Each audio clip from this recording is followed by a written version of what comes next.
tired of this business going to shit at every turn. Answer the phone, McNichol. This better be that appointment that I scheduled. McCarthy here. Talk to me. Buongiorno, Mr. McCarthy. Ray Everett is here for his 2 o'clock appointment with you. He says that it's urgent, and is about that business proposal you two discussed prior to no such thing as pre-shows. Ah, yes, Serena. I've much to discuss with this young entrepreneur. Besides, with what has gone on over on his show, he needs somebody with a firm hand and merciless business mind to assist him with his show's success. Send him in.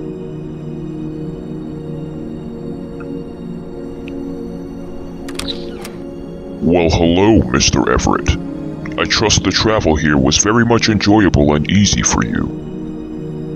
Now, considering that we are both very busy men, and we have a lot to go over and very little time to do so in, I'm going to get right down to business. As you well know, Ring of Valiance Wrestling and the newly formed Carpe Noctem Wrestling are a part of the Carpe Diem Network, which is affiliated with the VWU conglomerate.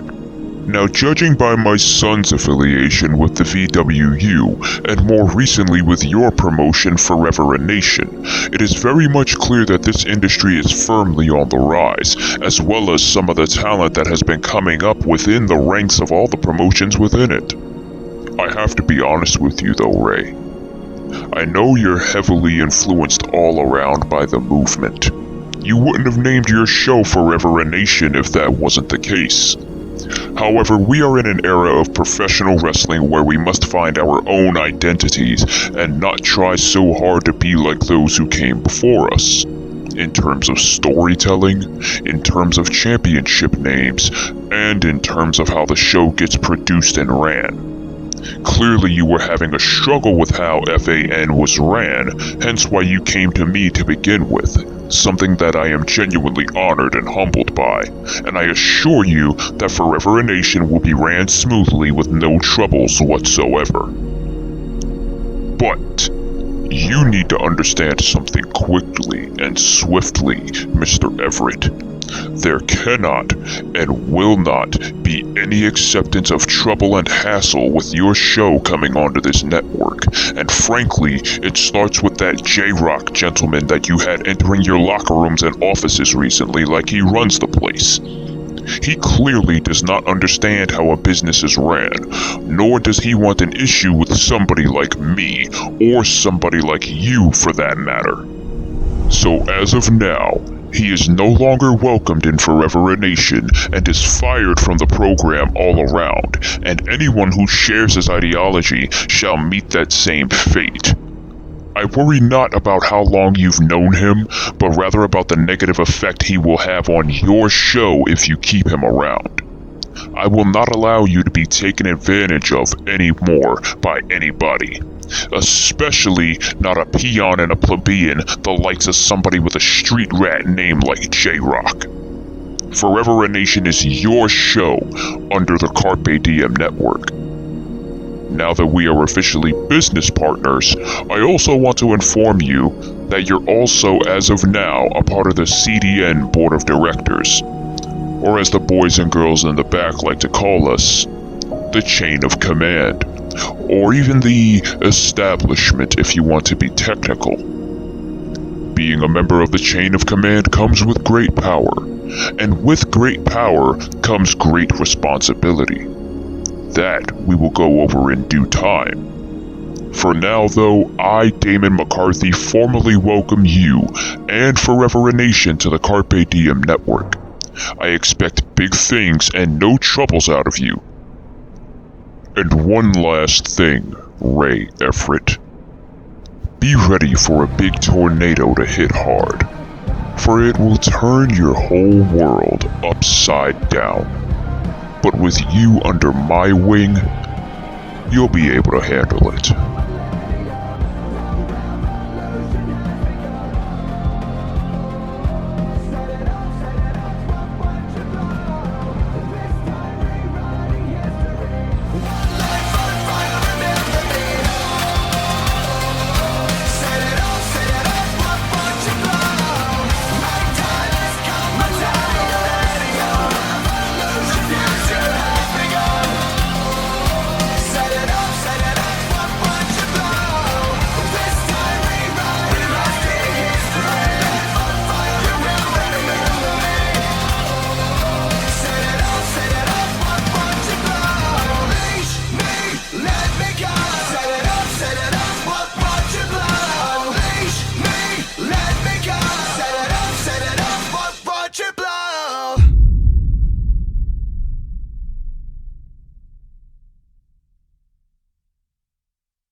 Ladies and gentlemen, we are live in the SAP Center in San Jose, California.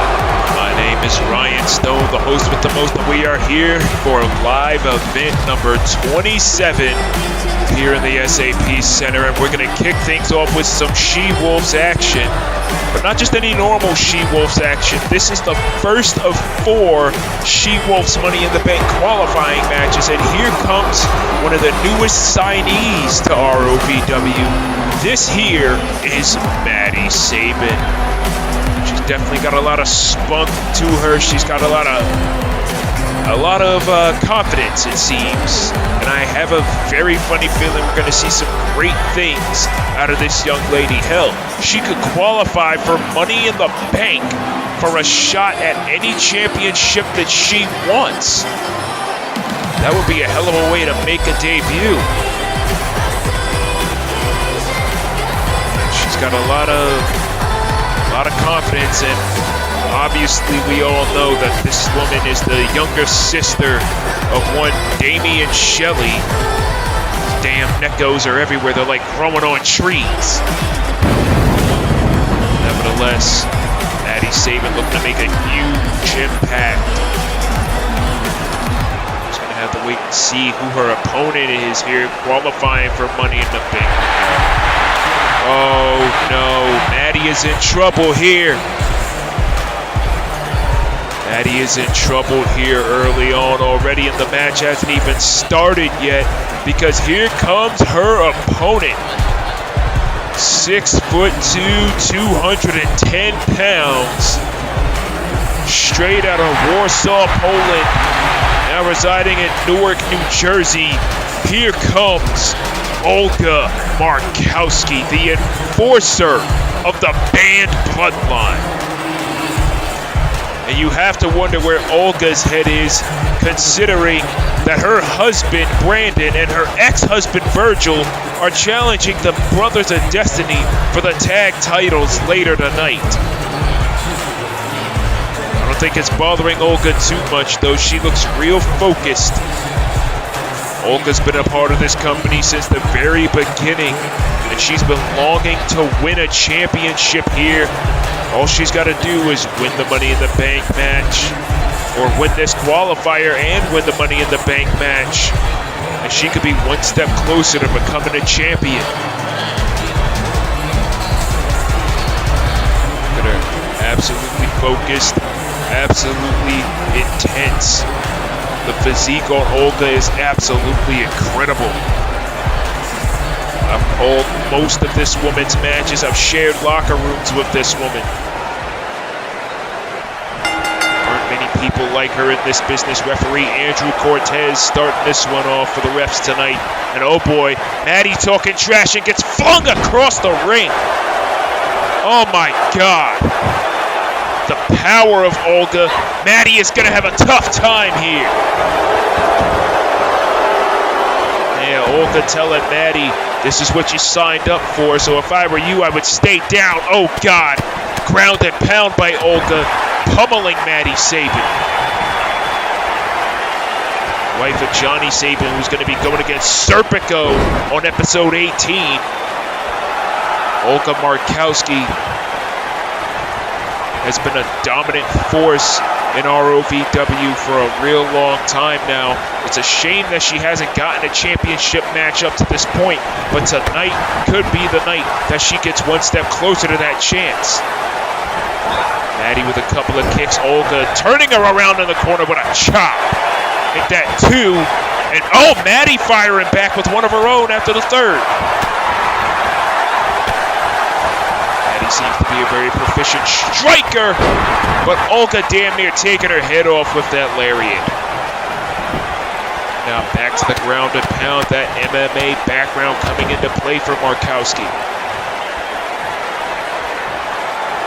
Again, this woman is 6'2", 210 pounds of pure Polish muscle. Olga getting a little bit too cocky there, getting kicked in the face. Maddie with the cover, this could do it here. What a way for her to debut. But Olga gets the shoulder up and a count of 2. That was a very close call for Olga Markowski. She usually doesn't make mistakes like that. In this day and age, what a headbutt. She doesn't usually make mistakes like what she just did moments ago, but she bounced back in a heartbeat. Olga went for the lariat. Maddie off the ropes. Went for the lariat of her own. Olga, look at this. And now, oh, dropping her on her back. Olga Markowski had it well scouted there. Maddie Sabin, though, was in big trouble. Olga, look at this. Went for that Claymore kick, but gets a double stomp to the ribs. Sabin could do it here. She could be one step closer to the goddamn title, but no. Big elbow right to the side of the head. And oh God, speaking of heads, Maddie's in the 5th row. Cover, count it, Cortez, it's done. Olga Markowski qualifies, the very first qualifier for the Money in the Bank at Consequential Comeuppance. 4 She-Wolves will qualify, 2 tonight, 2 on episode 18, and those who qualify will meet in a tag match on episode 19. One really has to wonder, though. One really has to wonder, what will this mean for the champions of ROVW? Olga with a huge victory. Big victory there over Maddie Sabin. Maddie's going to have to go back to the drawing board. She put up a fight. It just wasn't enough. Wait a minute. A backstage shot here of one James Needham, who's been through the ringer for the last few months. Seems to have stopped here. Who the hell is he looking at? Oh, Zoe De La Rosa and James Needham locking eyes. I don't know what the hell this is about.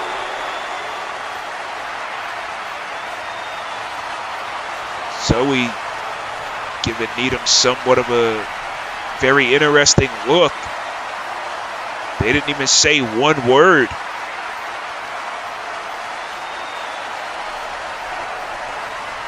I don't really know what that's about. Maybe Zoe has a thing for James, but we'll have to figure that out on another episode here. But nevertheless, what a huge victory that was for Olga Markowski, the first qualifier for the She-Wolves Money in the Bank at Consequential Comeuppance. And it's now time for the second qualifier for said matchup. Here comes Vergil Snow's eldest daughter, Ilithyia. The last time this woman was in action was at No Such Thing as Pre-Shows against her former flame, Lyrica. And had it not been for Jamal Bedlam, Ilithyia would have been Zaya Steele and Lyrica's lunch food. Ilithyia has been in this company for the better part of 3 years. She's looking to become a champion just like her former stepmother Olga is. Gotta believe that this young lady is looking to make some more of an impact than she already has. It's an exciting night here in San Jose at the SAP Center.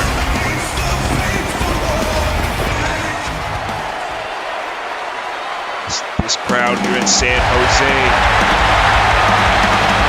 This crowd here in San Jose is fired up, and here comes Christy Joe Maxwell. This woman, alongside her husband Gilbert Albrecht, has been working alongside the family in looking for the Ivory Ascendancy houses, but apparently KJ wants to make a name for herself in her own right. She wants a championship, ladies and gentlemen, and there's nothing wrong with it. San Jose is fired up for Christy Joe Maxwell, coming straight out of Denton, Texas.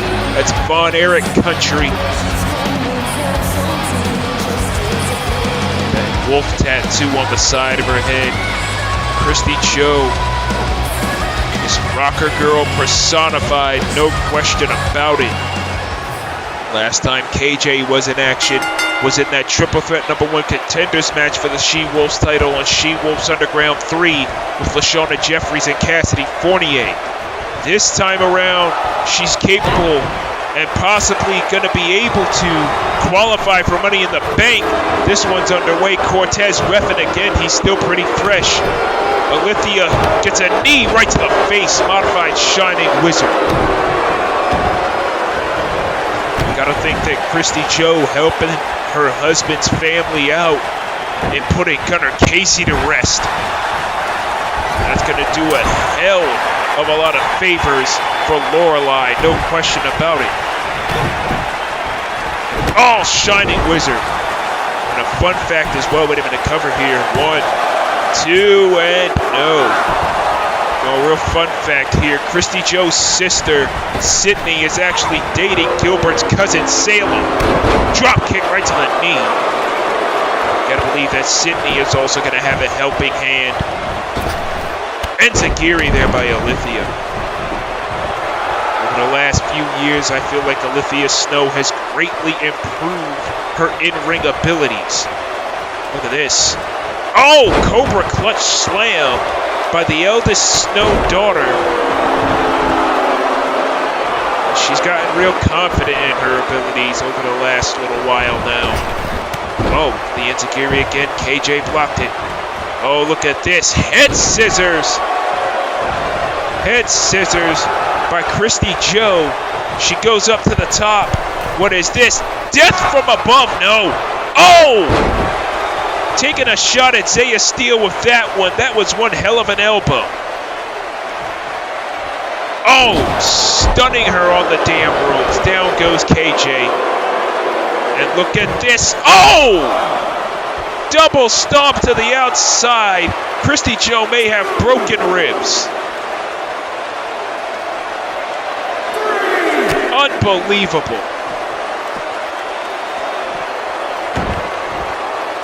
Consequential Comeuppance is right around the corner. Like we said on episode 17, no such thing as pre-shows. The Elimination Chamber has some pretty high stakes. Power will be on the line. Christy Joe knocking Ilithyia down. What's she doing here? For the Hurricane Rana? No. And oh, double knee right across the face. Cover here by Snow. 2, and no.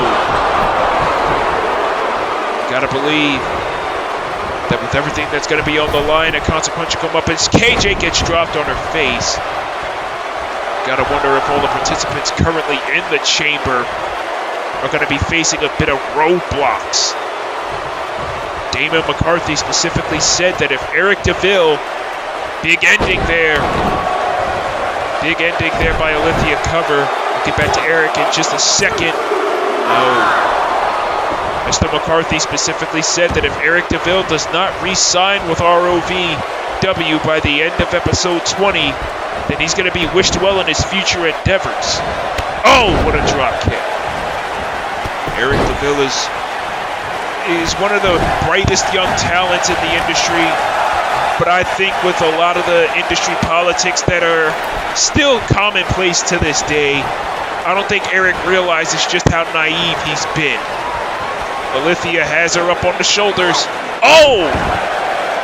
Kicking her right in the head out of the Firewoman's carry. Cover here. 1, 2, and no. Only a 2 count there for Ilithyia Snow. Ilithyia off the ropes again, and oh, dropping her on the face again. And now look at this.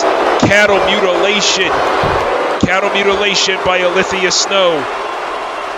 This has to be it. Ilithyia could be well on her way to qualifying for Money in the Bank. Oh. Christy Joe, though, getting out of that cattle mutilation rather quickly. Hurricane Rana by Maxwell. Hurricane Rana by Maxwell, and now a Dragon Sleeper. And Christy Joe is one hell of a scrappy wrestler. She She hasn't really won much around here at ROV in her time, but she always gets better and better each time she steps inside that ring. Cortez asking Snow if she wants to give up.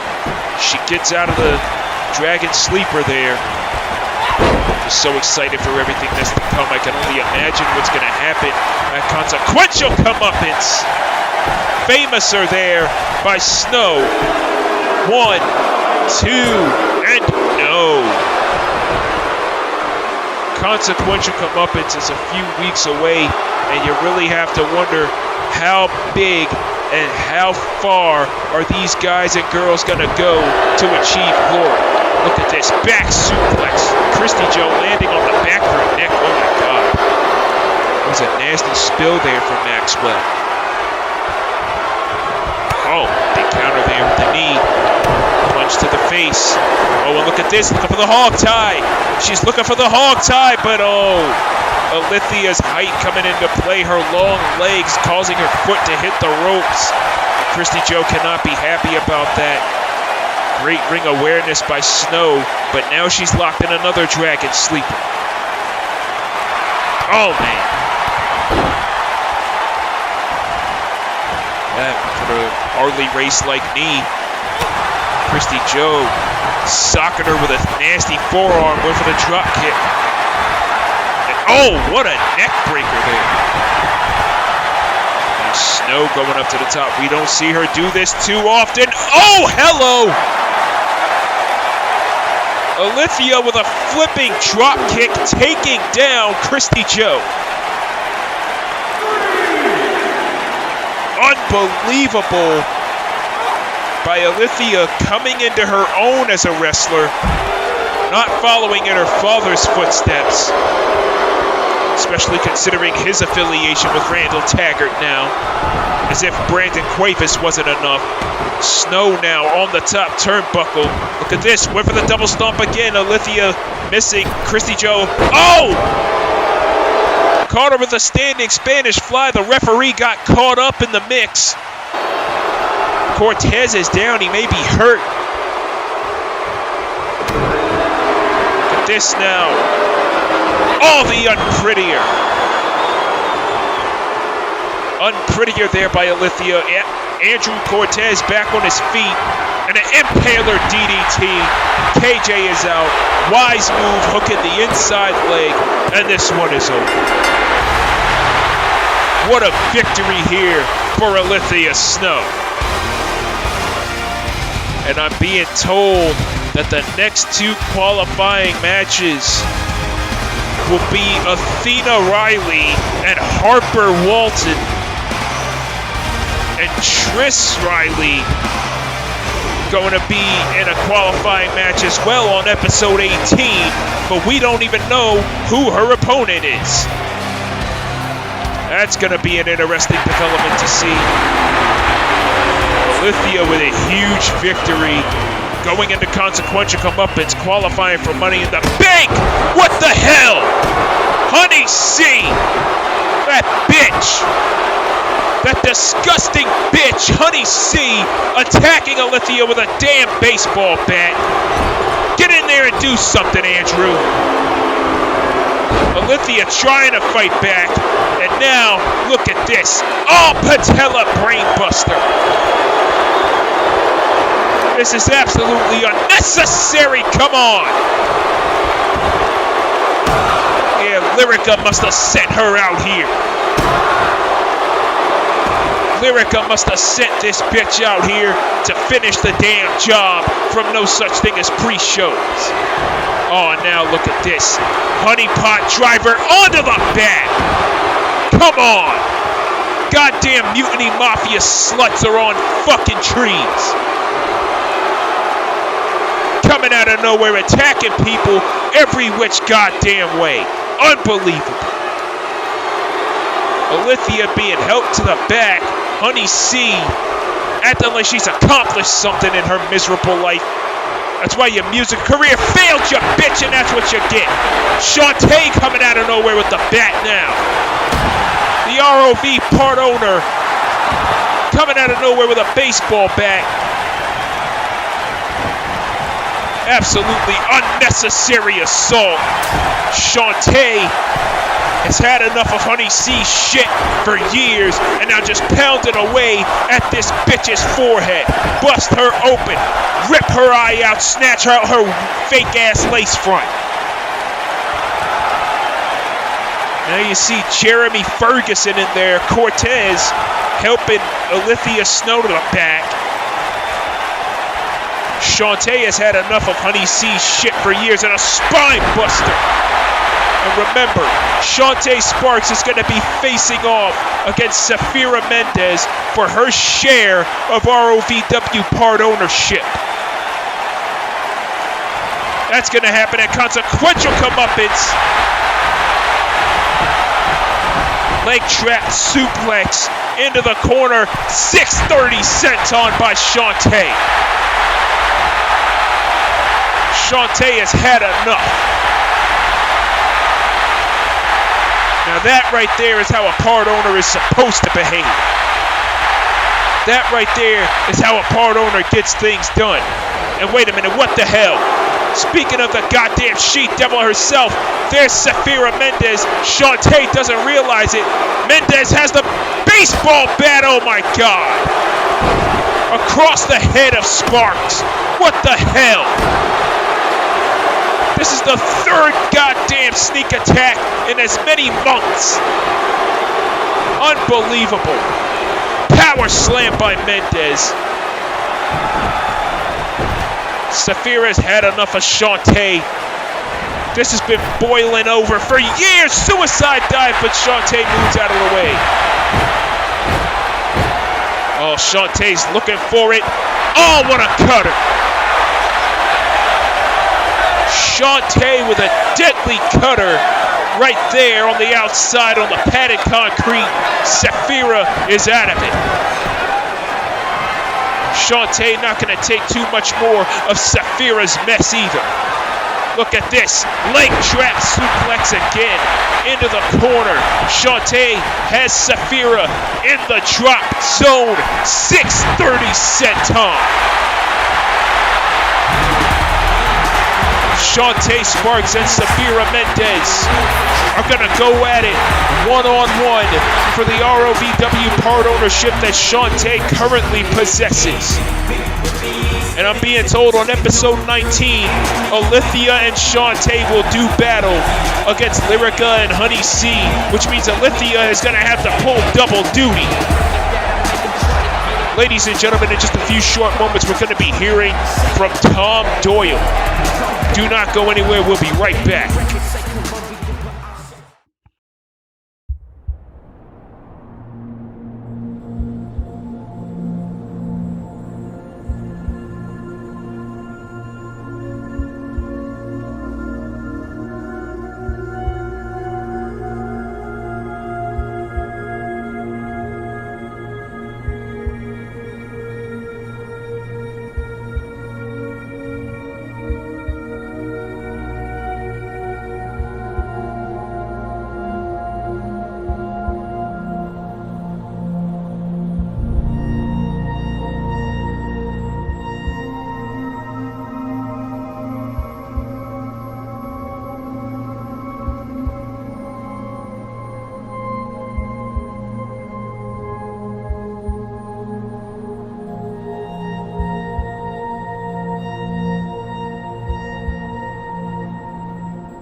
How poetic it is that the same mafia that I was exiled from is the same one that has brought me back to the dance. I haven't forgotten what happened to me 3 days after Uncivil War, where Dominic Cato busted me over the head with his money in the bank briefcase and exiled me from my own creation. Must have been what I said about his ugly whore of a daughter, Leona. Dominic, you will be dealt with in due time, and that is what I can guarantee. But while we're still on the subject of whores, hello Yana. Long time no see. Guess you didn't count on the Mutiny Mafia financial backer and Ring of Valiance part owner Gnarly Anderson to bring me back from the dead, huh? You know, sometimes it pays to have friends, but you already knew that. You're smarter than me on that front, is what I would want to say if that were true, but the reality is, you're not that smart. That little bloodline that you're the vice president of, that has been a thorn in my side since episode 11, it's gonna crumble from the inside. And not because I have insiders like you, and not because there's insiders in your group that are right under your stupid, rusty nose, but because of the different political directions that your whole group is going in. See, you don't realize what is going to come. In fact, none of you realize how catastrophic things will get if they keep going the way they do. That's why Mutiny Mafia was created to begin with, to restore order and balance. Not that facade that the banned bloodline president has been spewing over the last 2 years. All he wants is more destruction, more carnage, more anarchy, more bedlam. Though, I must admit, it was clever of him to cover his tracks as much as he has the last couple of years. But he thinks I don't know who he is. Come to think of it, the same can be said when it comes to my fellow countrymen, James Needham and Rupert Matthews. Press thinks we don't know who he is, but obviously not clever enough to cover all of his tracks. Otherwise, I wouldn't be back here in Ring of Valiance Wrestling in the first place. You know what else rattles my mind? The fact that a worthless piece of shit like Dioval is getting a shot at the Universal Championship that was robbed from me. Robbed from me by that weeaboo brown-nosing piece of shit cunt Eric DeVille and that Australian Bane ripoff Insidious Sterling, despite the fact that he literally lost in 8 fucking seconds at Uncivil War to his equally stupid brother. Alongside Walton, I beat for said title at Ring of Valiance X in Seattle. I mean, what the fuck has happened to this business? When did we stop honouring rematch clauses and started handing out title matches and positions of power to fucking losers? To this day, I should still be Ring of Valiance Universal Champion. I should still be Ring of Valiance part owner, because let's face facts, ladies and gentlemen, if I was, there would be no issues, no drama. I would have brought order and serenity, but you stupid cunts wanted to embrace the chaos and wanted to cast me aside like a nobody. Well, joke's on you, especially all of the idiot cunts that wanted me gone from Ring of Valiance Wrestling. Because without me, Ring of Valiance Wrestling is absolutely nothing. And I promise all of you that watch this show, and all of you who are members of this roster, especially Vergil's spoiled brat bitch of a daughter, with the "give me everything I want or I'll slap you on social media because I have nothing better to do than to make people feel bad about themselves because me and my family deserve everything handed to us on a silver fucking platter because of our past glories my father had that don't mean a fucking thing anymore" attitude. And no, I'm not referring to Ilithyia, because she's actually the good daughter with a real head on her shoulders. And I promise all of you that by the end of this year, I'm the one who's gonna have everything back. No matter whose blood has to be spilled, and no matter whose head has to come off their shoulders. I am the savior of Ring of Valiance Wrestling. And from this day forward, I shall also be known as Ring of Valiance Wrestling's Judge, Jury, and Executioner. To those who have betrayed me in the past, in due time, only one thing will be guaranteed, and that will be a death sentence by my hands.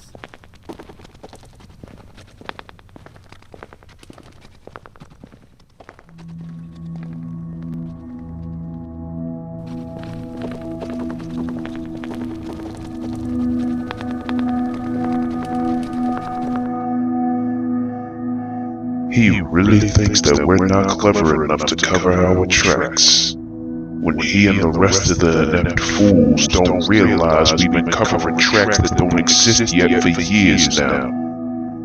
I actually find it amusing that they still think you're the president. I honestly love how everything is falling into place. Come Consequential Comeuppance, everyone's dreams will be shattered. Maybe now that fucking crazy Brit and his pals can get the fuck off of my case. Now they know that I'm not the president of the band bloodline. Man, I'm sick of people questioning me, man. It's a sickness this industry has. Borderline prosecuting the innocent and letting the guilty slide. It's honestly a creepy obsession. There's still one problem the bloodline has, though. That mole in your group. I've kept my eye on him for a while now. Seems like he's been working for another group to gain intel on you. That I'm aware of. Mendez has been keeping tabs on him for months, ever since he won the championship. I've always had this suspicion that he couldn't be trusted, and luckily thanks to Mendez, my suspicions proved to be correct. I guess the old saying is true. The weak-minded are not meant to protect the kingdom. Now how do you suppose we alter this plan of reclamation? In his case, it's really simple. You go to San Jose tomorrow and bust his damn skull to pieces. Do him like everybody else has done me. Embarrass him. Destroy him. Beat him within an inch of his life. Like the slogan has gone many times before. Everybody pays the toll.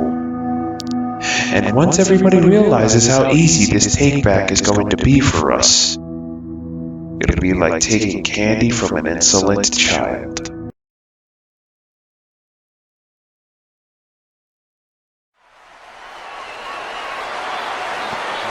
Welcome back to ROVW Live Event 22nd. The tag team titles are on the line. Up next, as the Brothers of Destiny are going to be challenged by Brandon Cuevas and Vergil Snow.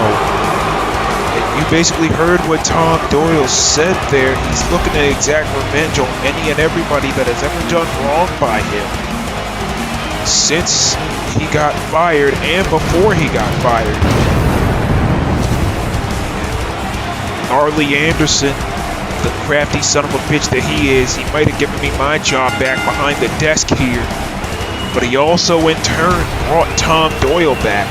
We still don't know what Dominic Cato's mindset is in that scenario, but nevertheless, Brandon making his way down the line.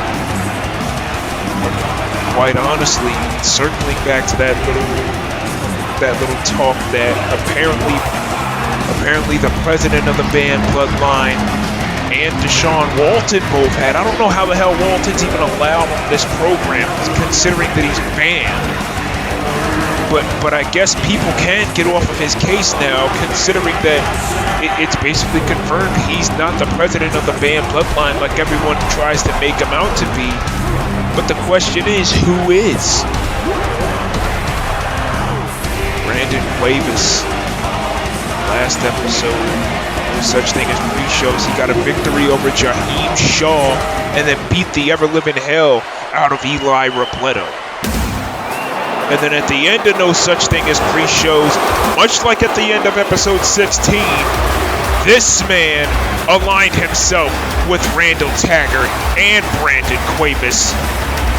He lost that steel cage match against Chris Falcone that also involved Charles Schultz. And it was all because of his older brother. Here comes Vergil Snow, former Universal Champion, now contending for the tag team titles, oh God. This man is a former Universal Champion, and up until recently has been the longest reigning Universal Champion in this company's history. He held it from Buckle Up all the way up until ROVX. That's about a 16-month stretch as the champion. Nobody has been able to beat that record other than Insidious Sterling.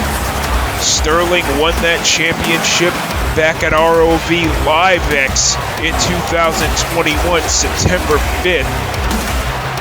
And to my knowledge, Sterling is actually now the longest reigning ROVW Universal Champion in history.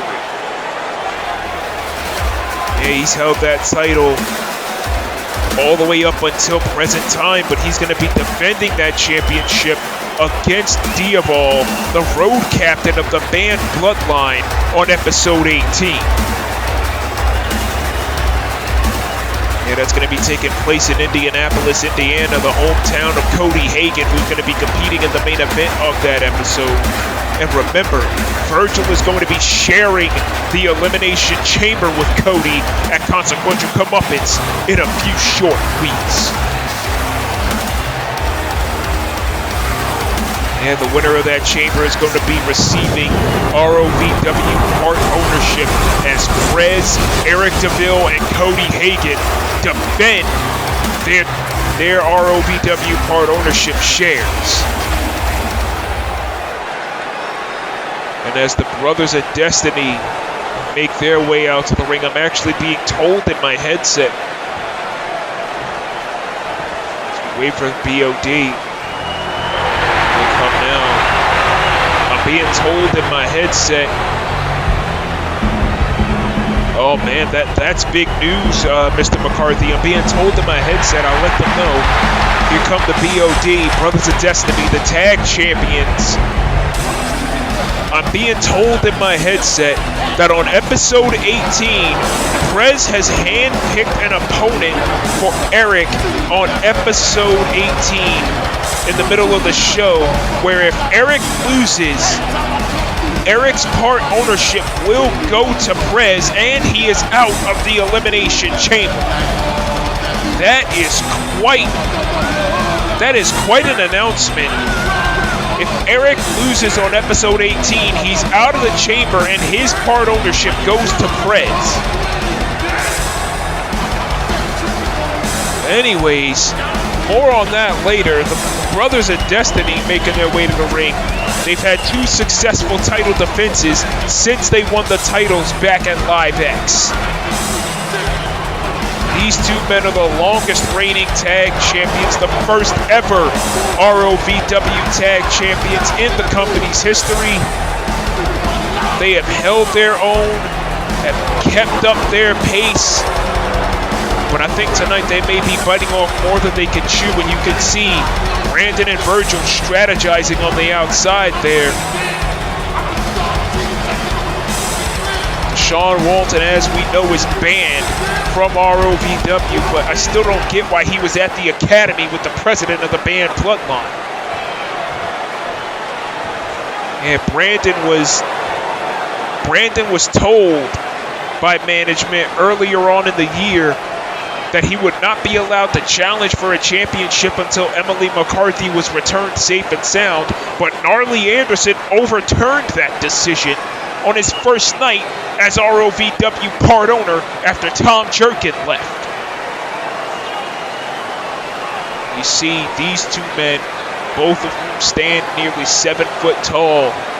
They're at a combined weight of about 664 pounds between the 2. And it's interesting because they've never teamed together before, but the BOD have been teaming with each other for years. And what's even more interesting is that Olga is married to Brandon, whereas she used to be married to Vergil. Oh, it's going to be quite the scenario. It's going to be quite the scenario as we head into Consequential Comeuppance, as we head into the next few episodes. Andrew Cortez back out here, letting it be known what this is about. It's all for the ROVW Tag Team titles. Brothers of Destiny, Henderson and Rush versus what's now being known as the Body Count in Cuevas and Snow. And Randall Taggart has named his group the Body Count. Oh, Cuevas now, top wrist lock here. You can obviously tell that the power, height, and weight advantage go to Snow and Cuevas. The speed and agility advantage obviously go to the Brothers of Destiny.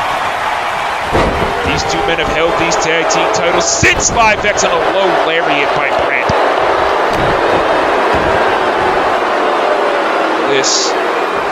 Look at the power of Brandon Cuevas. Shades of what he did to both Eli and Jaheim on No Such Thing as Pre-Shows. And keep in mind, this upcoming May or June, depending on how scheduling pans out for us, Salvation Lies Within 2 will make its way to the Bronx, New York. You gotta wonder how things are gonna pan out between now and when we get to the Bronx. Hell, we haven't been to the Bronx since ROVW had episode 3.5 in John F. Kennedy High School. That was a moment that seems like a lifetime ago. Things have changed a lot between then and now. So many new faces, so many new stories, but the action remains the same, and down goes Vergil, moonsault by Henderson. You don't see Vergil get taken off his feet by people smaller than him quite often, but it happened there, and Snow is not going to be embarrassed. Look at him. Shit talking to Rush. Henderson on his feet now. And now, look at this. Rush now being tagged in. Look at this. The speed, cohesive unity being shown here by Henderson and Rush. Northern Light suplex. 1, 2, and no. These two men are such a cohesive unit. You gotta wonder, are Snow and Cuevas going to be the same?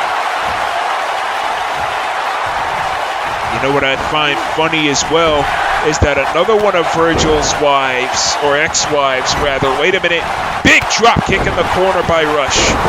Another one of Vergil's former flames in the form of Narcissa Marcano is actually in a menage a trois kind of relationship with Olga and Brandon. And that also doesn't necessarily help calm Vergil's nerves one bit, despite the fact that he has a Maya McKay in his corner. He's pummeling Matt Rush now. Vergil Snow, as I said, a former Universal Champion. And remember, after what happened at ROVX, look at this, double shoulder tackle. And oh!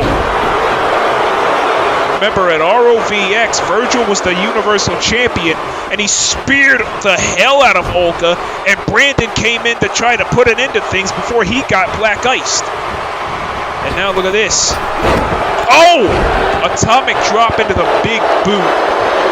And Vergil knocking Chad off the ropes with a cheap shot. Son of a bitch.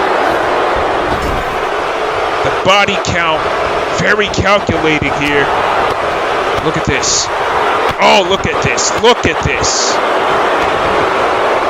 I never thought I'd see the day that Snow and Cuevas would work together this cohesively. But there you go. Look at the power of Brandon walking around with Matt on his shoulder. What a power slam. A big power slam by Brandon Cuevas, and a back elbow sends Rush to a knee. Cuevas, oh! Inadvertently taking the referee down in a stun gun by Matt Rush. Pretty sure Andrew Cortez is feeling what Monahan has felt over the years. Remember, Monahan is also going to be in that chamber with Snow and Hagen and the rest of that group in that chamber match for ROVW part ownership gut wrench bomb.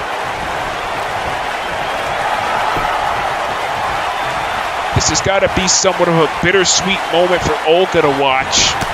I know her and Yana are going to be going to a meeting a little bit later on regarding band bloodline happenings, but you got to believe that this is somewhat of a struggle for her to watch, considering her current husband and ex-husband are teaming up together. Oh God, great climbing the legs, dragon sleeper, but Rush was too close to the ropes. Brandon Cuevas didn't realize that, so now he's going to have to go back to the drawing board, it seems. Rush now. Oh, look at this. Oh, wait a minute. Oh! Black and gold powerbomb. Shades of Black Heron. And a kick out at 2 by Brandon Cuevas. Remember back at ROVX, Black Heron came and collected Deshaun Walton, took him somewhere to train, and now look at where we're at, and look at this, Matt's going for a drive-by, and oh! You saw Chad there, playing keep away, taking Vergil off the apron. Payback from earlier on, but Brandon still gets the shoulder up. Unbelievable moment here. Matt Rush tagging in Chad Henderson now. Look at this. Hurricane Rana there. Now, Brandon out of it. Looking to tag Vergil. And Chad takes him down again. And look at this. Oh! Oh, Chad was looking for a little bit too much there, and it cost him dearly. He gets thrown back in the ring. Chad Henderson got a little bit too overzealous, going for that springboard shooting star, and okay. Goddamn deafening silence by Brandon, spiteful motherfucker. And another one. Oh, the spiteful fucking shit. And knowing that Walton is the Brothers of Destiny's mentor. Yeah, you know both of them are going to have to feel some kind of way about it. And Chad's going to make Brandon pay. Chad is going to make Brandon pay. Henderson off the ropes with a tope suicida.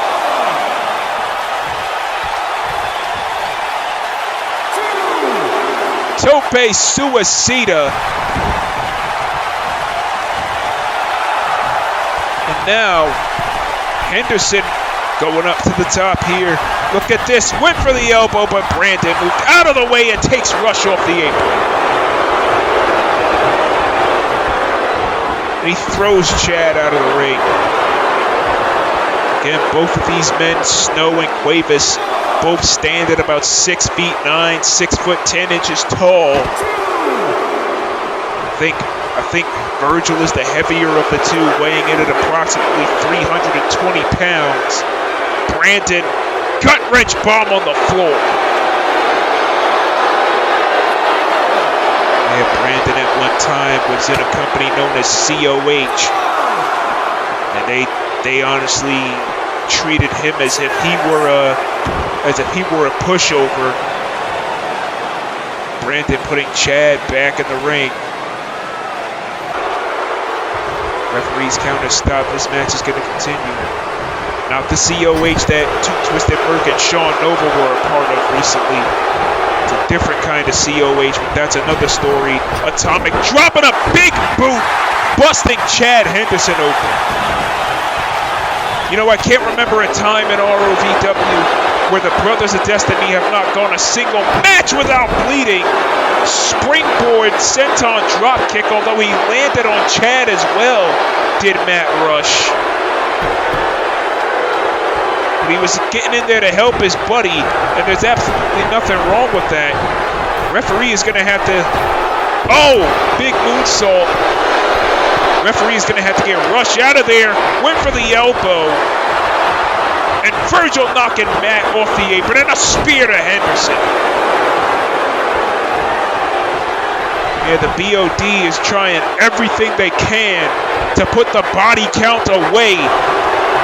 Oh, but it looks like their time in the sun may be over. Black Ice 2, It's done. We have new champions. Vergil Snow and Brandon Cuevas have ended the historic reign of the Brothers of Destiny. What in the world does this mean?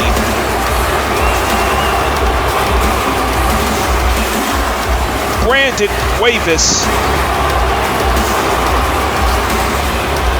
and Vergil Snow are the new tag team champions, the body count reigning supreme. Olga cannot be happy about this whatsoever. It's got to be as bittersweet as it can get.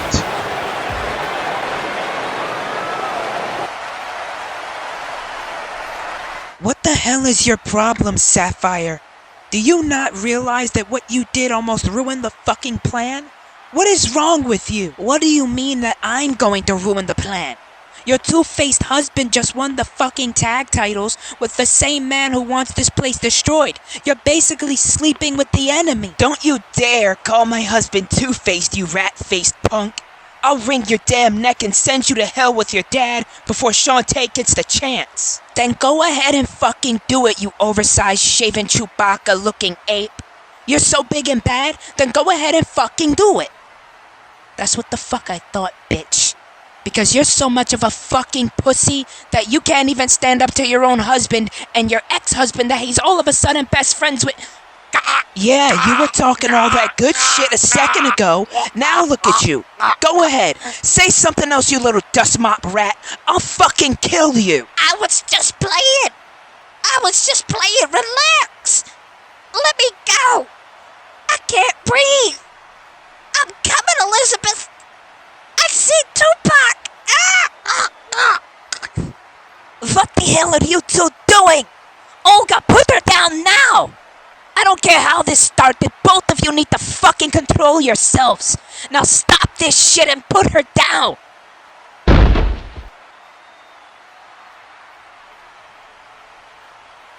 Jesus fucking Christ, you two. Olga, you're with me. We have to get ready for the meeting. And Saphira, you stay here and keep an eye on Baker like you have been.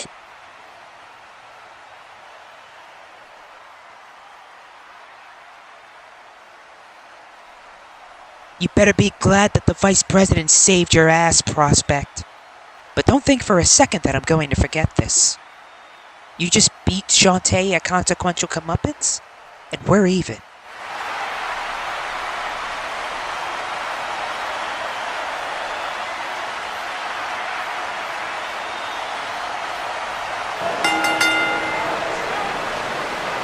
That was quite the honestly, that was quite the encounter between Olga Markowski and Sapphira Mendez in the locker room there. You really have to wonder what's on all three of those women's minds. Yana Shelley especially. Vice President having to go in there and break things up between Olga and Sapphira. But nevertheless, it is time for the United States Championship match as the #1 contender, Derick Murphy, is going to get his chance at immortality against Jacob Baker. Rumors have been swirling that Jacob Baker has been in talks with Punk's Not Dead, but we don't really know how true those rumors actually are. He still seems like a loyal soldier to the band Bloodline, a loyal soldier to their cause, but I don't really know what to make of it. But nevertheless, Derick Murphy looking to make his chance, looking to make his opportunity known.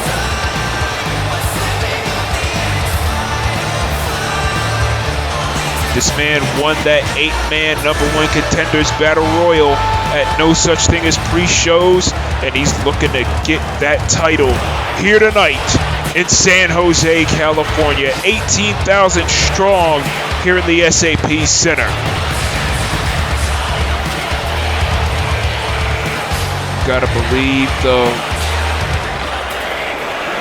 that the next time we see this kid in the ring, win or lose, he's going to have a hell of a lot of confidence in his back pocket. Not too many people get a championship match in their second match in a major organization. Wait a minute. Jacob coming out here to a brand new theme song, but still rocking the band Bloodline gear. Here comes the treasurer. This man has been the champion for just about a year now. He won this title from Owen Clark last year and defended it against Tom Doyle at Thanksgiving Throwdown. Jacob Baker, as we said before, has been in talks with Punk's Not Dead. One does not know why, but if that is the case, you gotta believe that the president and vice president and Lady Prez, as well as the founder Lorelei, are not too fucking happy with him if that is the case. Jacob Baker now getting in the ring. This is our second championship match this evening, and we still have a hell of a lot of action for you coming up.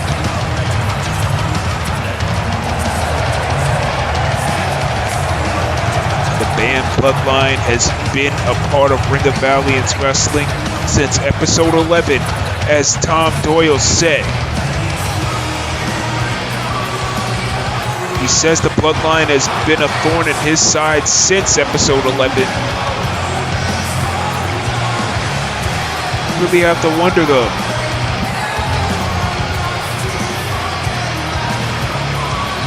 You really have to wonder where Jacob's head is.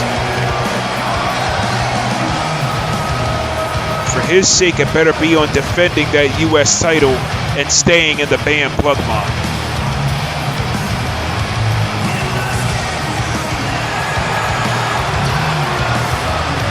These people here in San Jose, they love this guy.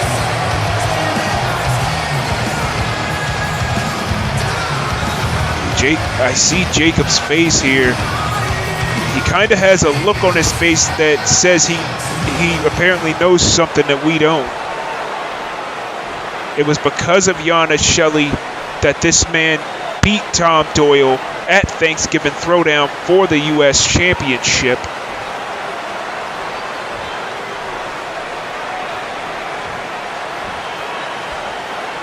Here we go. Derick Murphy. After what happened to him at No Such Thing as Pre-Shows when Jacob dropped him on his head, you can bet your ass that he's looking to embarrass the champion here tonight. Jacob may have said that this was all business, nothing personal. But after what Jacob did, I don't know. I don't know if I can believe this guy.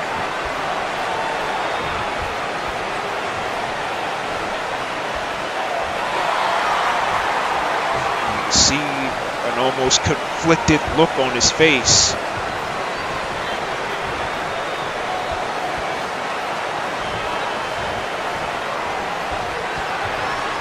Referee Andrew Cortez back out here once again, letting the people know what it's about. The ROVW United States Championship. Derick Murphy challenging Jacob Baker. This one is officially underway. And oh, Derick Murphy getting a little bit cocky. I'm loving it. Jacob doing the same. This is going to be a good fight, folks. The United States Championship on the line. Murphy last eliminated Franco Ricci in that Battle Royale at No Such Thing as Pre-Shows a month and a half ago. Baker with this standing switch. Murphy with a snapmare. Front chin lock. Baker, though, getting out of it quickly. Top wrist lock. I didn't think Derick Murphy was a technically sound wrestler, but it appears I'm being very much naive to Murphy's skill set. Back on the feet they go. Baker turning the wrist. Oh, taking it to Derick here. Derick now with a cross arm breaker, Fujiwara armbar. Baker gets out again. And Baker went for the shot, but Derick countering it. Here we go. This is what it's all about, the U.S. title. Murphy not able to take Baker down. And again, went for the third clothesline. Baker now for a suplex. And what a beautiful stalling vertical suplex. Oh, come on. It's not necessary, Jacob. I know you got to do what you have to get to the top. But that unnecessary kick to the ribs, that was a little bit too much.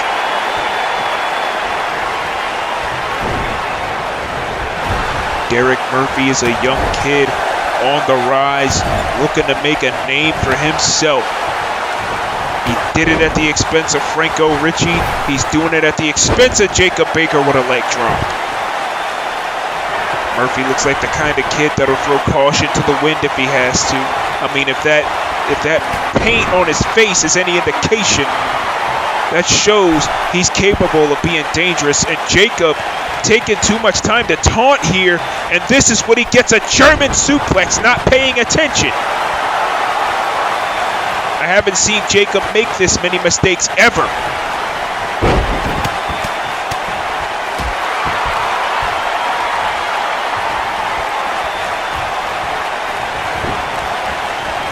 Now tilt-a-whirl backbreaker there by Derick Murphy. Murphy now, look at this. Beautiful submission hold. Armbar and the knee bar. Armbar and the knee bar. Baker is in trouble here. Cortez asking Baker if he wants to give it up. Yeah, but you're going to have to do a hell of a lot more, but he's got this locked in pretty tight. Oh, but Baker finding a way out. The damage has to have been done to that arm. DDT. DDT there by Jacob Baker. Now Baker with a camel clutch. That's going to take a lot of toll on the neck and back. Charles Schultz will tell you. Derick Murphy is in trouble. Cortez asking Murphy if he wants to give it in. This is Derick Murphy's second matchup in ROVW. And again, like I said, you don't see too many superstars getting a title shot in their first or second match in a company as big as this. But Derick Murphy is one of the newest top stars that has made quite the impression on everybody. And a lot of the superstars that were in that battle royale, like Rockstone, Rob Kamen, Eddie Lobo, Kyle Young, Trustfall. I believe they're all going to be gunning for championship gold, or just looking to get into the mix of things, getting into good competitive fights here in ROVW.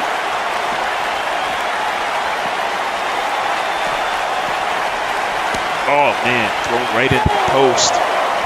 Derick now. Oh, busting Jacob's head off the apron, or off the post there, excuse me.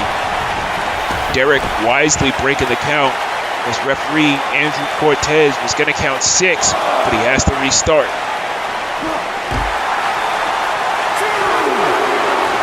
Now, hanging him up on the barricade here.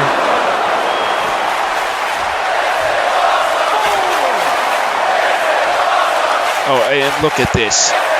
Mocking Brandon Cuevas, you know. How many more times are people going to have to tell that guy to sell his damn cereal?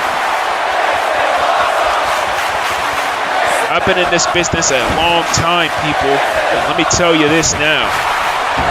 Believe me when I tell you, I've never seen somebody as adamant on not wanting to sell cereal yet continues to sell it as much as Brandon Cuevas does. You know what? I'll tell him this personally. There's absolutely nothing wrong with wanting to feed people. Just like Murphy is feeding Jacob again with that knee bar, arm bar combination. Baker went for the clothesline. Messed it up on that one, but that time he got countered. Murphy giving him a fighting chance. I don't know if that's wise on the part of Murphy with a DDT.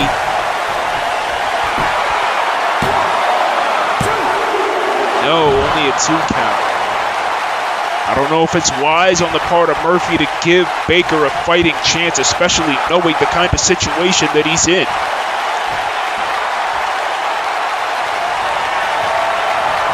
Look at this. Oh my God! Oh, that may have just broken Derick's neck. And we saw that happen in 1997 to a certain rattlesnake. He was never the same again after that, and that might be the case for Derick Murphy.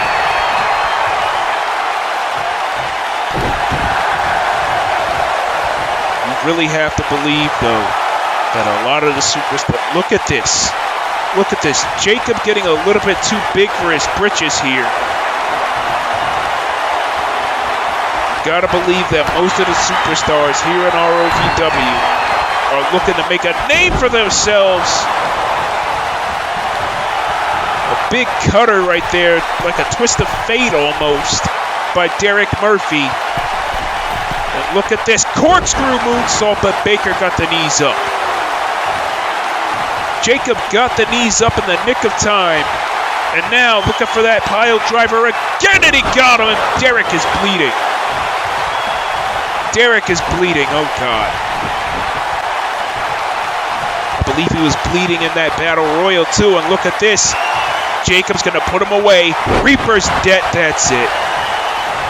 Reaper's debt by the band bloodline treasurer. 1, 2, and no! Somehow Derick Murphy found a way to kick out. Derick Murphy somehow found a way to kick out of the Reaper's debt, but look at the blood. Look at the blood streaming down Derick's face. This now, Baker on the apron here, oh Lord. Derick Murphy with a DDT on the apron, and that just busted Jacob Baker open. These guys are even now. That just busted Jacob open hard, and oh man, the blood is seeping down onto the chest of Murphy. Sideways frog splash, the back of Jacob's head getting caught by Derick's knee. Now, Derick's got him. This could be it. Oh! Celtic Cross. Derick Murphy with the Celtic Cross. He's going up. The champion is down. This could be... Oh! Jesus! European uppercut by Jacob Baker, and Derick Murphy might be hurt. Derick Murphy might be out like a light. Cortez checking on him, and Baker pummeling at that open wound, beating the hell out of him. He is not letting up. The champion getting more and more aggressive with each passing second.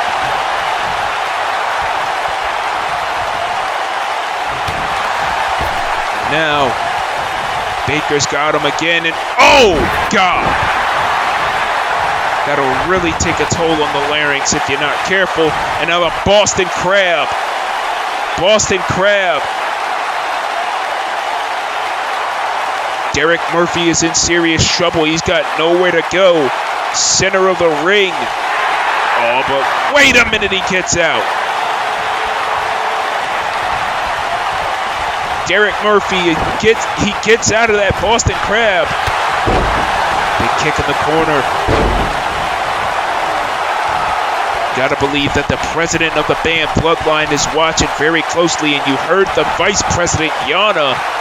You heard her tell Saphira to keep an eye on Jacob like she has been. I don't know what the hell she's talking about. Oh man, they're looking for another Reaper's debt. Looking for another Reaper's debt, and he got him. Another Reaper's debt. 1, 2, and again Murphy kicks out. And Jacob thinking that it was 3. Oh, now he's realizing that it wasn't. He might need one more Reaper's debt to seal the deal. Oh, man. Jacob getting frustrated now, and he's beating the hell out of poor Derick again. beating the hell out of the poor kid. Derick's going to have to find a way to get back on the offensive. Otherwise, he's as good as dead. Oh, man, he collapsed there briefly. Oh, wait a minute. Derick's got Jacob back up after the forearm. Oh! You can tell Derick's losing a lot of blood, but he's willing to do anything to survive. Willing to do anything to become the United States champion. What an elbow drop. We could have a new champion, and we do. Derick Murphy is the new United States champion of Ring of Valiance Wrestling. What an unbelievable matchup. Derick did not give up whatsoever. Andrew Cortez handing him the United States Championship. Congratulations are in order for the new ROVW United States Champion, and in only his second match. Derick Murphy with a shocking win, maybe the shock of the century. An unbelievable contest between two of this company's brightest stars. And oh no, looks like Jacob's in trouble here. This can't be good. You clearly did not pay attention when I said do not fail me. I guess you getting in bed with Punk's Not Dead and Vergil Snow means that you didn't listen. You clearly are too weak-minded to understand the cause. Your services in our bloodline are no longer required. You failed me, and you failed us, and thus you shall appropriately suffer. Oh, come on! Jacob Baker getting busted over the head with that baseball bat by the president of the band Bloodline. Prez said that Jacob failed him, that he found out about the P&D dealings through Saphira. I guess this is what Yana was talking about earlier on. And what the hell? That was a freaking stunner! What in the world was that? That can't be who I think it is. No! And another one! And Prez is just absolutely disgusted with Jacob. Two stunners that really can't be who I think it is. And a third one! The president of the band Bloodline making an example out of Jacob Baker.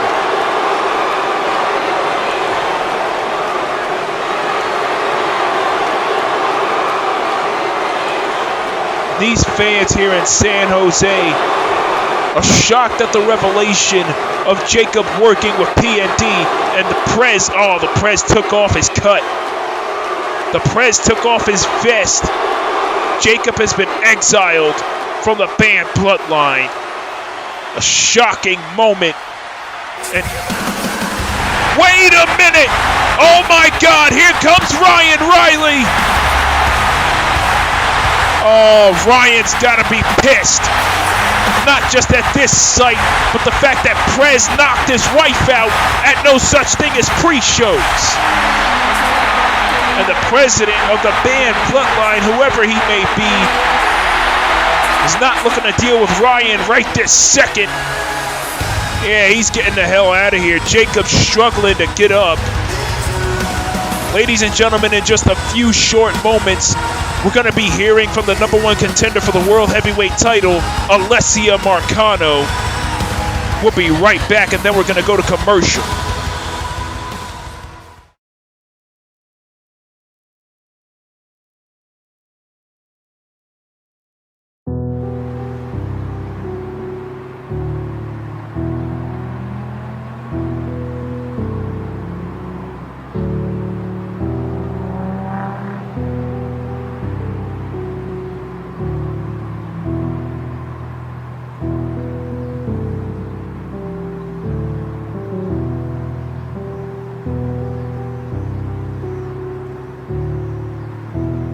Long overdue for any kind of a championship match in ROVW is what I am.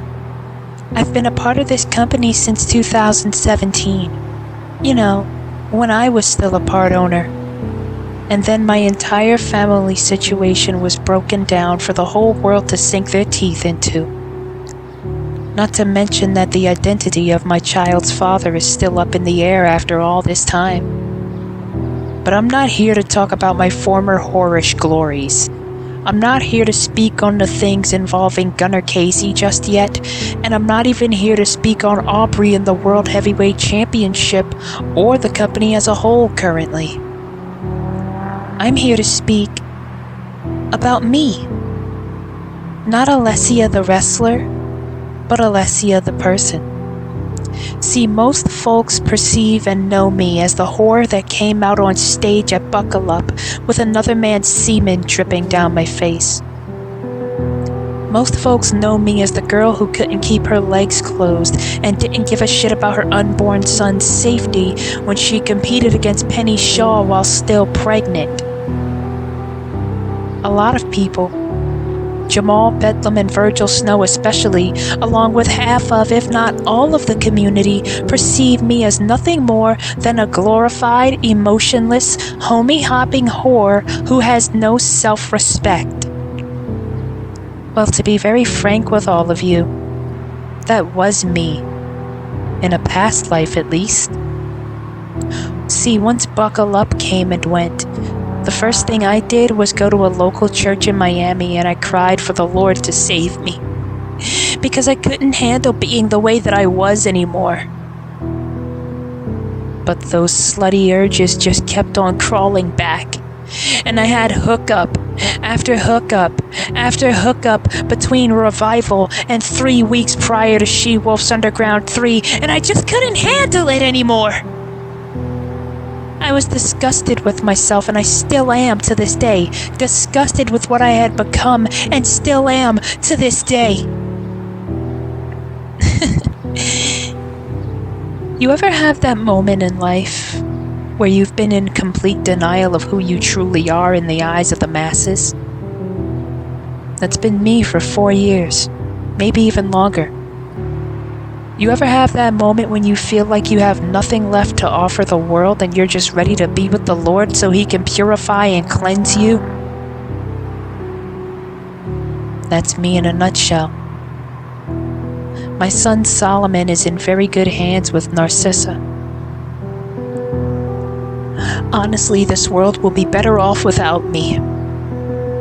Lorelei can go on with her mission of killing our father absent my help. I've grown tired of being selfish. I've grown tired of being a selfish whore. I've grown weary of being a filthy slut.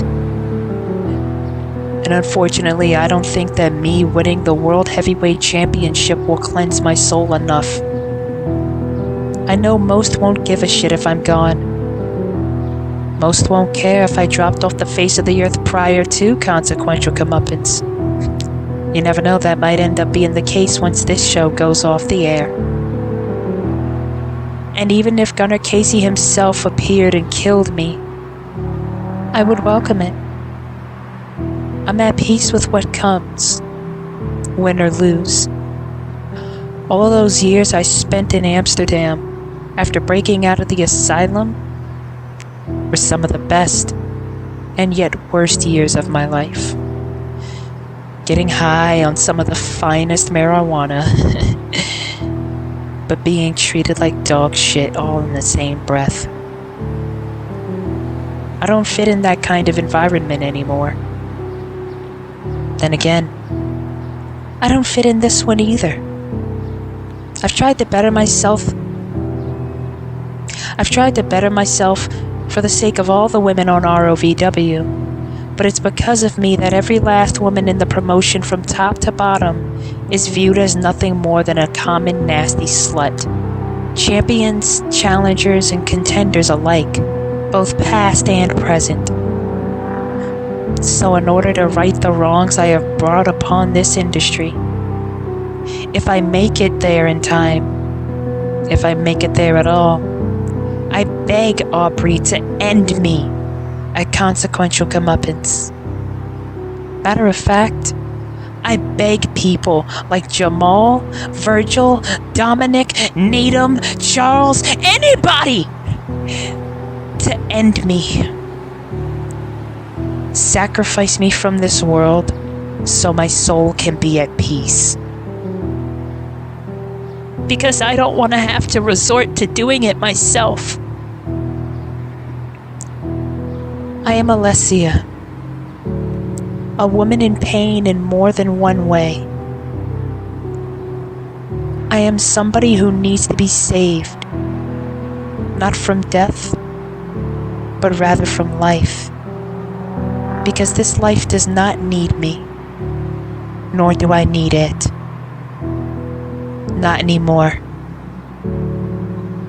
My time comes soon. How soon will depend on how much strength I have left between now and Consequential Comeuppance. Now, Aubrey, little sister, I ask you, do you see how dangerous a woman is when she not only has nothing left to lose, but when she also doesn't want to win anything except for death? I want to die, Aubrey, for death is my only escape. I hope you continue to thrive and succeed worldwide when I'm gone, little sister. And contrary to popular belief, know that I love you like only a big sister can. However, I need one last favor from you. Don't you dare hold back just because I'm vulnerable and tired. Give me everything you have, and I will do my best to give you the same.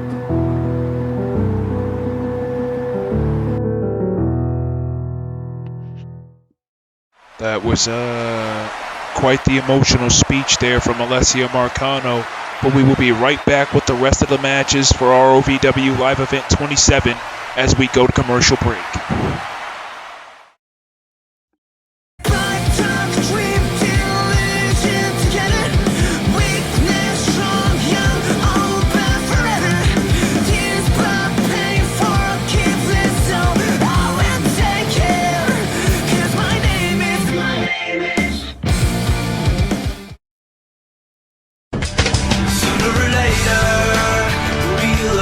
Back on everything, yeah. We'll laugh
scorch away my sight.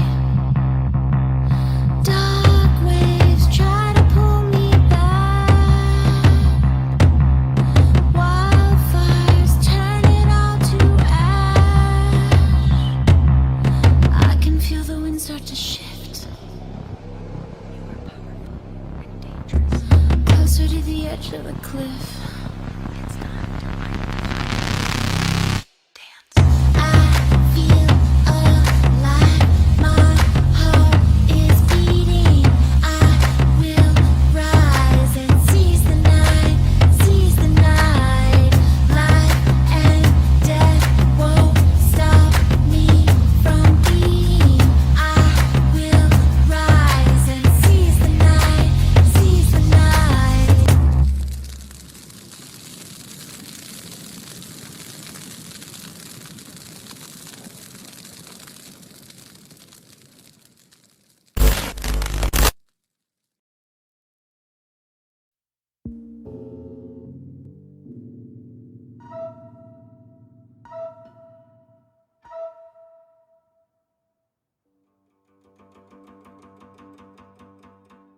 He's got the whole world in his hands. He's got the whole wide world in his hands. He's got the whole world in his hands. He's got the whole world in his.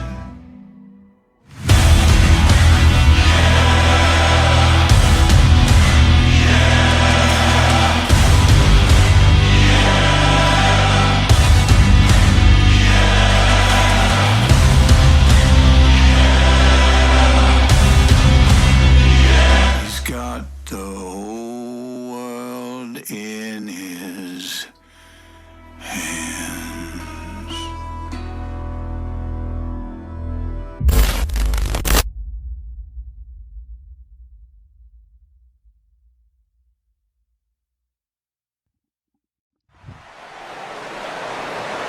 Ladies and gentlemen, welcome back to Live Event 27. We got a couple more matches for you here tonight. Here in San Jose, California at the SAP Center. And I'm being told apparently this is going to be our co-main event of the evening. Cody Hagen will do battle against the newest banned bloodline prospect, Damien Shelley. And even though Shelley is not cleared for competition, he insisted on getting back in the ring because he wants to continue to prove himself. After what happened at No Such Thing as pre-shows between Shelley and Deshaun Walton, had it not been for Johnny Sabin, Shelley would likely be dead. And he's definitely going to owe his buddy Johnny Sabin a debt of gratitude come the Elimination Chamber. Speaking of the Elimination Chamber, Cody is going to be in there defending his share of part ownership alongside Prez and Eric DeVille, if Eric DeVille can make it to the chamber as part owner. Because remember, Prez specifically said that if Eric does not beat Prez's hand-picked opponent, then he's out of the chamber and Eric's share of part ownership goes to the Prez. Oh, here comes Damien Shelley now. Definitely the new band bloodline aesthetic. I'm loving this. This young kid's got a lot of talent, people.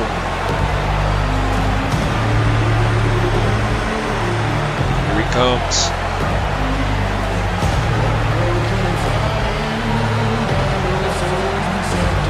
And Damien Shelley. Oh man, there he is. You can see his ribs are heavily taped. You can see that bandage on his head from when he got beaten to a bloody pulp by Deshaun Walton by the other side. Still don't know how the hell he was allowed to even be a part of the program tonight. But nevertheless,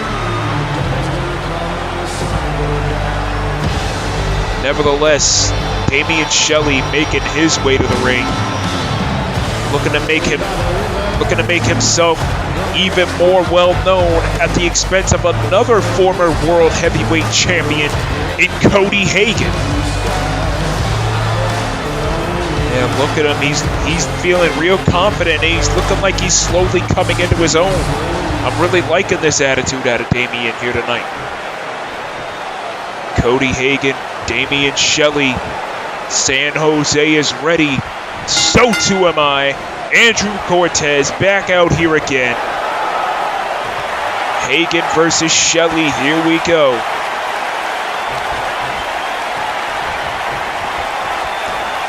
We all know all of the transgressions Cody has been through the last few months.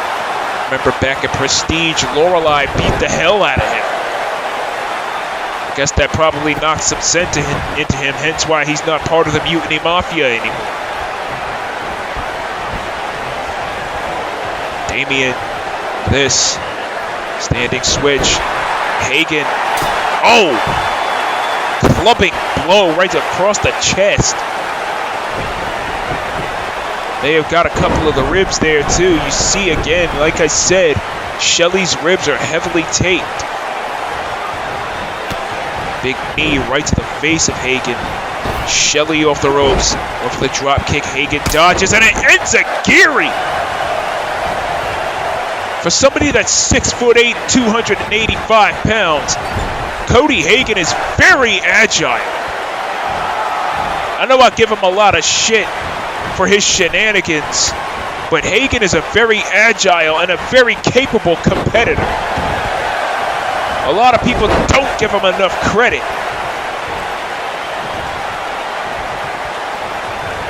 And now Shelley back in firm control. Big chop, and again, for the chop again, Hagen blocked. Look at this. Oh, reverse Olympic slam by Hagen. Damien Shelley has been making a name for himself on the independent scene. Again, his biggest victory to date was against Deshaun Walton and no such thing as pre-shows. And you know, I'm actually being told that later on this week, it's going to be Cody Hagen teaming with Deshaun Walton to take on Damien Shelley and Marcelo Gonzalez in a tag team match on Fandom TV in the Madhouse Entertainment programming. That's gonna really ruffle a lot of feathers between the four of those men. Shelley, oh! Springboard crossbody by Catboy with the goddamn cover. 2 and no. A very impressive maneuver by Shelley. Hagen back to his feet, but Shelley knocking him down. And now Shelley targeting his opponent. Big knee drop. Yeah, remember this all started for Damien when he was selected as Deshaun Walton's partner against the Brothers of Destiny. And then it moved on to no such thing as pre-shows where he got the hell beaten out of him. Elijah Express in the corner by Damien. And Damien taking out Cody.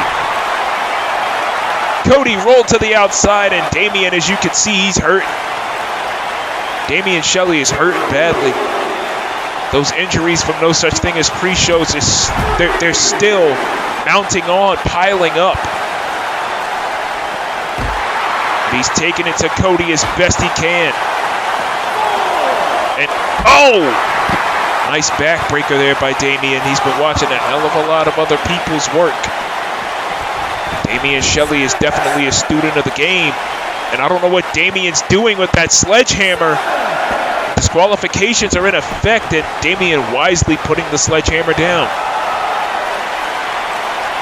Damien getting a little bit overexcited. Probably still thinks he's back in Houston. And look at this.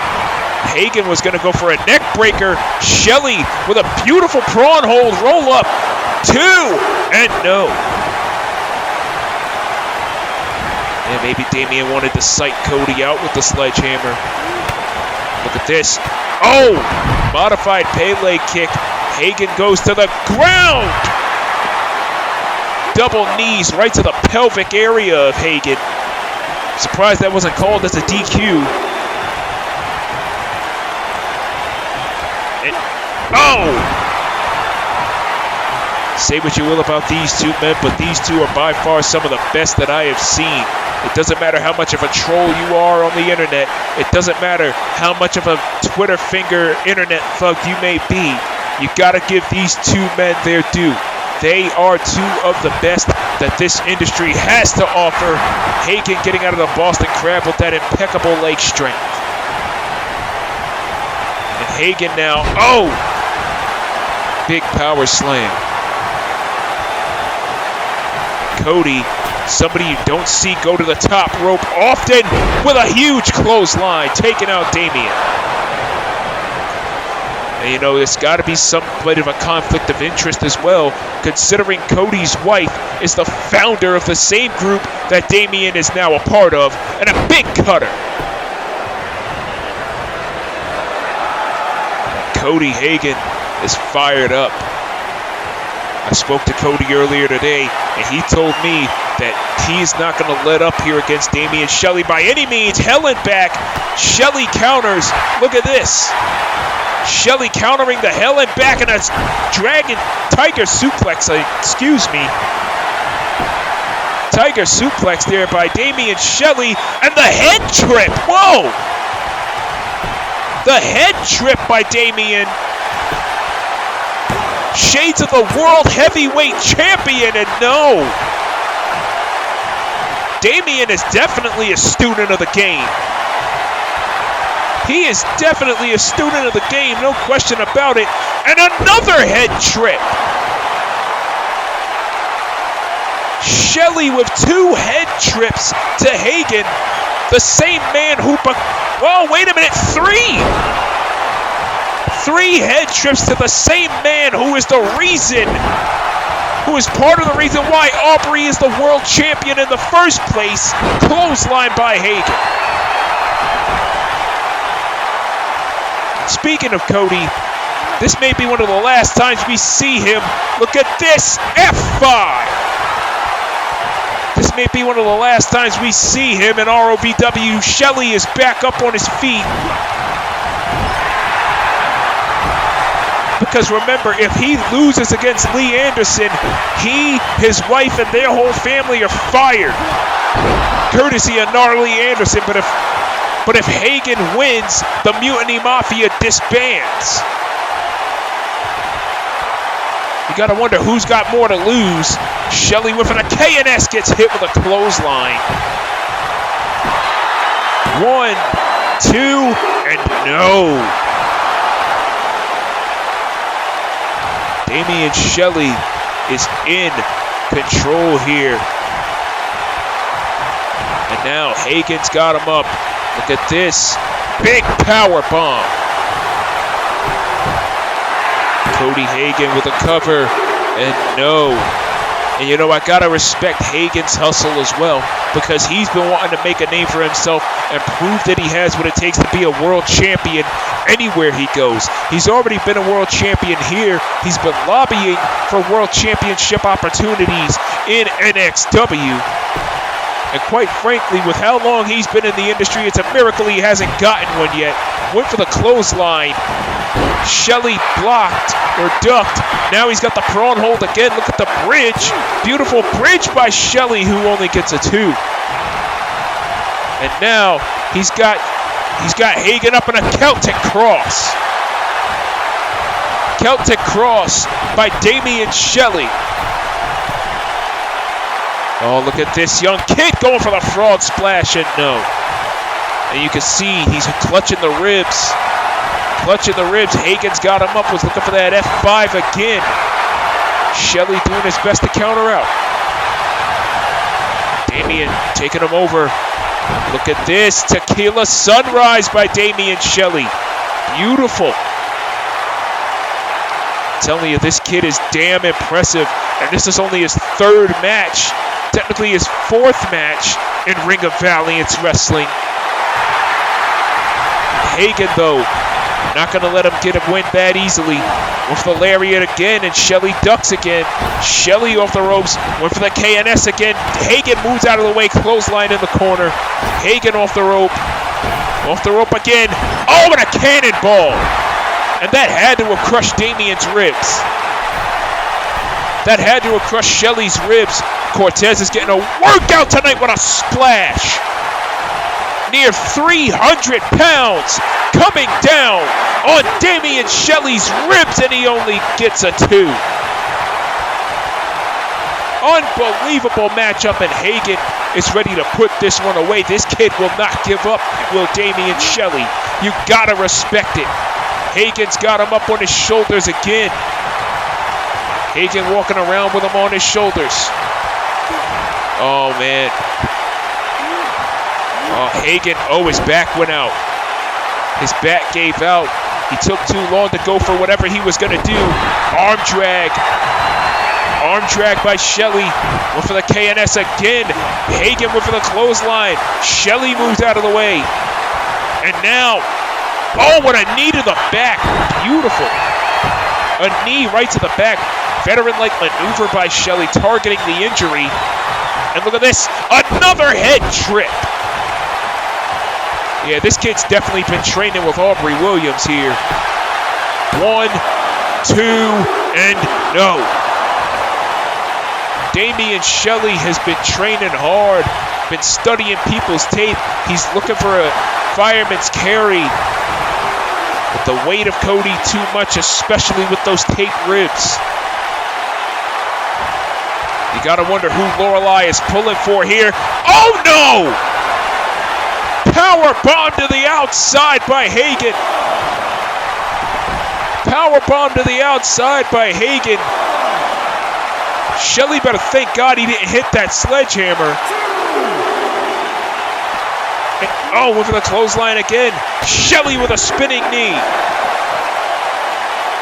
Damien with a spinning knee. He's up on the top again. Frog splash right across the ribs. You gotta wonder who the founder of the band Bloodline, Lorelei Hagen, you gotta wonder if she's cheering for her husband or the latest prospect. Damien waiting for Cody to get up with the crossbody, but he moved out of the way. Cody Hagen now. Oh, look at this. Hell and back. There it is. Damien's busted open off of the hell and back. 1, 2, and no. Wait. The lights have gone out. What the hell is going on here? And, Hagen and Shelley are both down. And son of a bitch. There's the culprit. Lee Anderson. Causing this match out to be thrown out. It's going to be ruled a no contest. Lee Anderson of the Mutiny Mafia.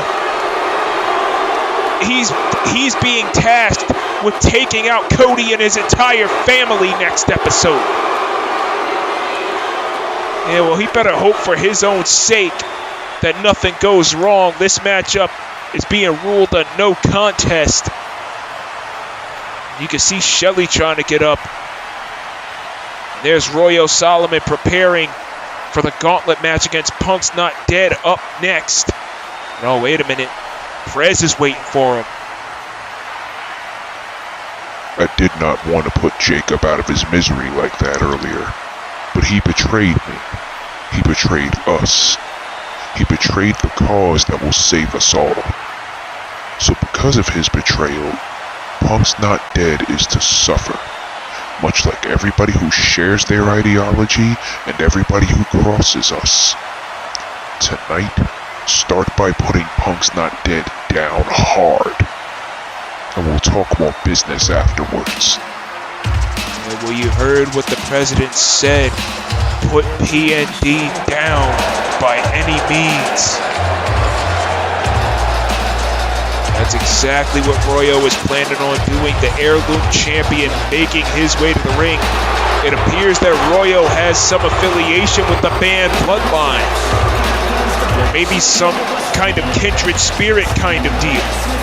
Nevertheless, this is our main event of the evening, a gauntlet match.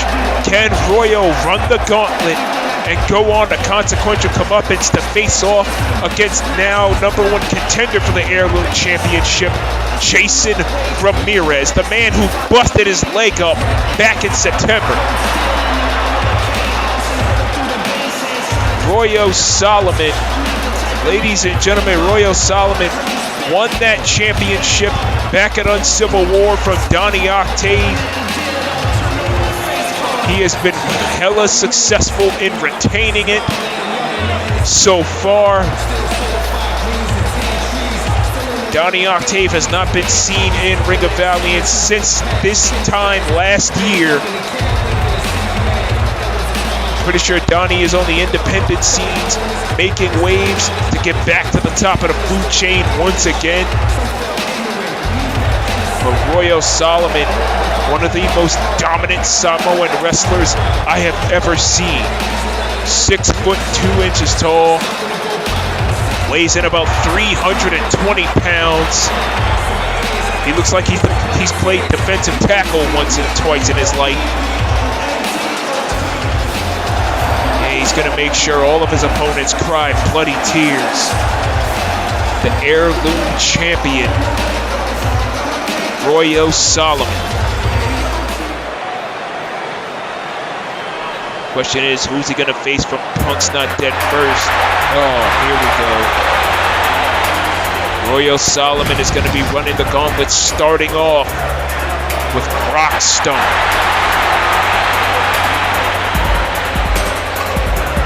Rockstone is one of the more crafty wrestlers here in Punk's Not Dead. He's very much a skilled high flyer, as we saw on episode 16.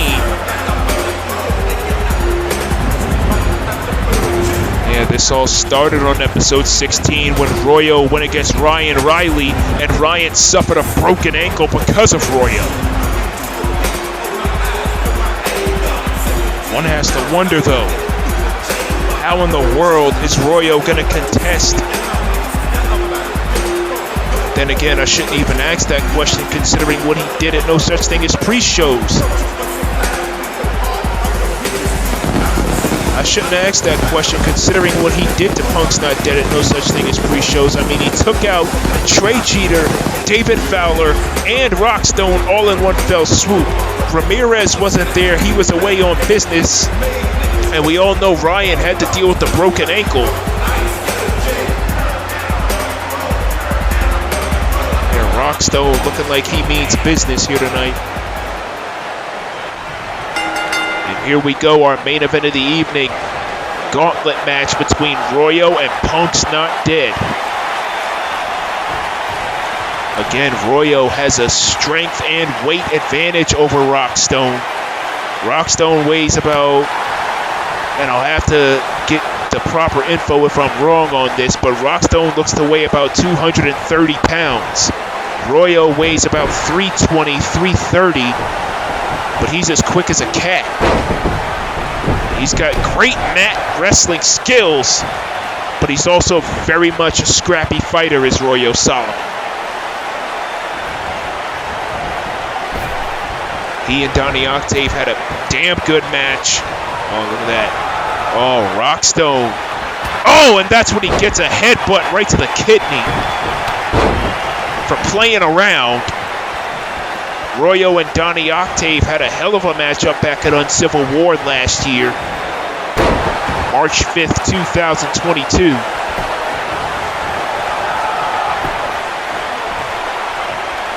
One has to wonder, though. Oh! Big Death Valley driver. One has to wonder. Big senton. And that's Royo's bread and butter. One has to wonder how much longer is Royo going to be able to hold the Heirloom Championship with that knee injury. Remember, Jason Ramirez nearly broke the man's leg. Ramirez weighs about 270 pounds, and 270 pounds coming down on any leg, let alone when that leg is wrapped in a chair, is going to cause you a lot of health issues. Rockstone targeting the leg now. targeting the injured leg, and that's a smart move. And I'm being told that if Royo can go through all three of his opponents here tonight, then he gets Jason Ramirez at Punk's night. He gets Jason Ramirez at Consequential Comeuppance, excuse me. Rockstone doing a hell of a job keeping Royo off of his feet, targeting that leg. But he's going to have to do a hell of a lot more because Royo is not a pushover by any means. Takes him down, pummeling Rockstone. Royo is not your ordinary Samoan wrestler.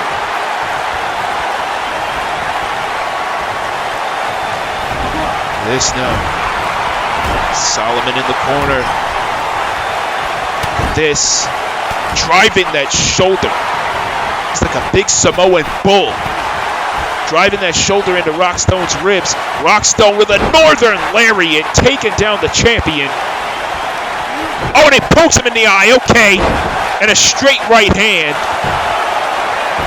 Rockstone poked him in the eye, and then the straight right hand. Yeah, Punk's not dead. Maybe somewhat good people. And now he's raking the eyes. Come on. And oh, now he's squeezing Royo's head. Squeezing Royo's head. And Royo's in trouble here. You don't see Royo in too many troublesome spots. But nevertheless, Rockstone is in firm control of those cross faces there. So far, one of the biggest impressions I have of Royo Solomon is by far his agility. You don't see too many men his size go up to the top. Rockstone, oh my God. Jumping up there to meet him and throwing him across the ring. And oh, what a stunner. Wait a minute. That was similar to what the president of the band Bloodline did earlier too. And no. I'm not making assumptions here, but you all know what I'm trying to say. Nevertheless, Rockstone still in control of this match. Royo's got to find a way to mount some kind of offense. Rockstone taking him down, clutching the shoulder. And I think Royo has spent the better part of 4 minutes. Oh! Kick right to the gut there. Royo has spent the better part of 4 minutes trying to nurse that left leg to no avail. And oh! Now look at this. DDT! DDT to the leg. And this will jack up the knee real good. I don't even know if Royo got surgery on that. But regardless though, he's been dealing with that knee injury since September. You really have to wonder. And okay, rolling over the goddamn leg is Rockstone, cocky bastard.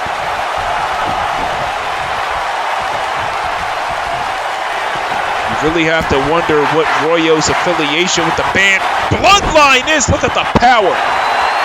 The Polynesian powerhouse, Big Boy Senton.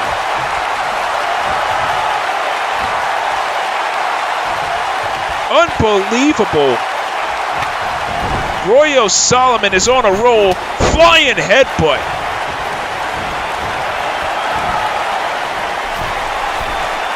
Solomon now up on the top turnbuckle and a huge frog splash.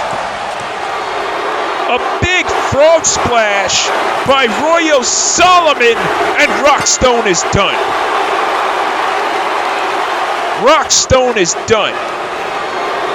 That's the first member of Punk's Not Dead put down for the night.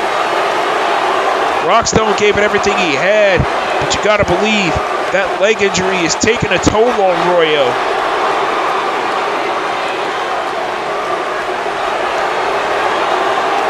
Royo Solomon amped up, he wants more. Royo is real amped up here, I can't wait to see. Oh boy. Here comes a man who has been making waves all over the industry. I know I say that about a lot of guys, but this kid here is one of the best high flyers I have ever seen. Here comes David Fowler.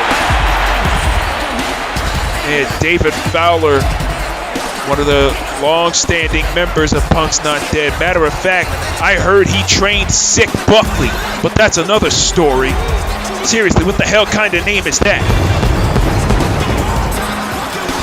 Be that as it may, David Fowler made his explosive debut at the expense of Royo Solomon. Now, Fowler looking to make sure that Royo does not make it to Consequential Comeuppance, because as I said, whoever wins this bout, whoever wins this fall will determine whether or not if Royo faces Jason Ramirez for his own Heirloom Championship.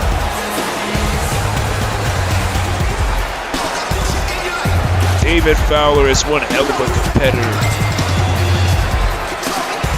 He's amped up, this young man. I like his confidence. I like his swagger. But you're going to have to do a hell of a lot more and have a hell of a lot more than confidence and swagger against the Polynesian powerhouse like Royo Solomon. Here we go.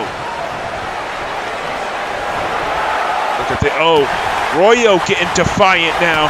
And Fowler not having any of it. Fowler not having any of Royo's shit. Forearm. Fowler leaning on the ropes, went for the clothesline. Royo does not even move, and he flips him off again. Big kick by Fowler.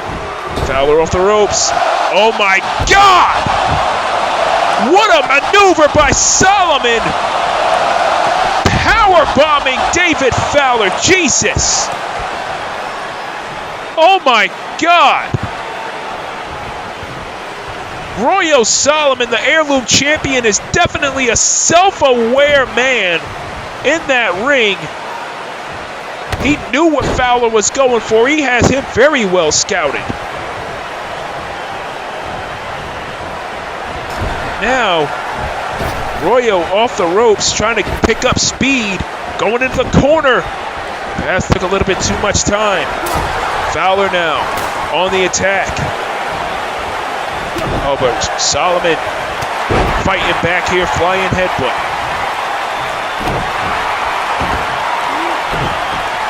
Now, look at this, tossing Fowler across the ring. The Heirloom Champion is dominating right now. He's been dominating for the better part of 10 minutes and shows no signs of slowing down. Fowler in the corner, countering whatever Royo was going for again. Back elbow, bulldog to the champion.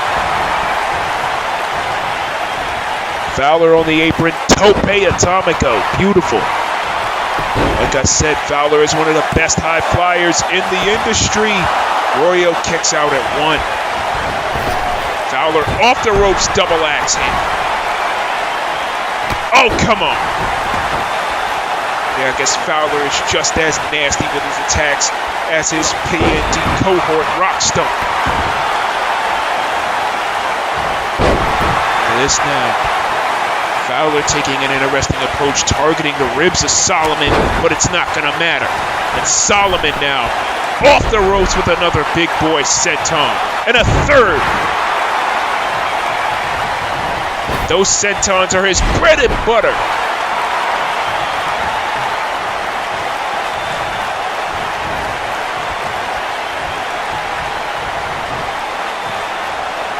I've been nothing short of impressed with Royo Solomon. Look at this big ending. Since he arrived on the scene, I've seen this guy compete for the better part of 3 years all over the world, even in his own home promotion, WLPW. Solomon has competed all over the world, as has Fowler. But the question is, oh, look at this. The question is, will Fowler be able to get one over on Royo? He may do it here with this figure 4 knee bar. He might be able to make Royo submit here. It's targeting that injured leg. Fowler is a very well versed in submissions. He's very well versed in submissions, and you gotta believe that's taking a toll on Royo's leg, despite the fact that he just escaped. Royo, running shoulder tackle. Now, look at what Royo's doing. Oh, Jesus! He just turned Fowler inside out.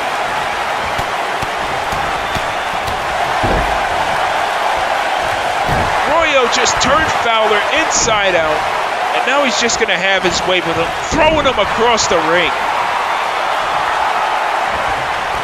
Oh, Royo looking to end it, but you got to wonder how much more can that left knee withstand. Hasn't affected his speed at all. Oh, man. Royo is damn near indestructible. Look at this guy. He's got so much confidence that his braids are oozing confidence. Went for that big boy senton off the second rope. Fowler moved out of the way. Fowler off the ropes and a running uppercut. Very smart move there by David Fowler. And now he's stomping away at Solomon. Vicious assault here. Fowler going up to the top. Look at this big frog splash. Trying to mock Royo in a sense after what happened to Rockstone in the earlier bout. And Fowler telling Royo this one is done. And oh, Jesus. Fowler telling Royo this one is done. This may very well be Royo for the first time in a long time in as big of trouble as he is.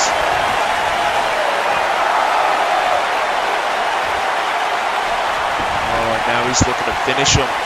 David Fowler looking to finish him here. Oh, look at this, going back to that figure four knee bar. Very wise maneuver here. Very wise maneuver here by David Fowler. Again, like I said, he's very well versed in submission holds.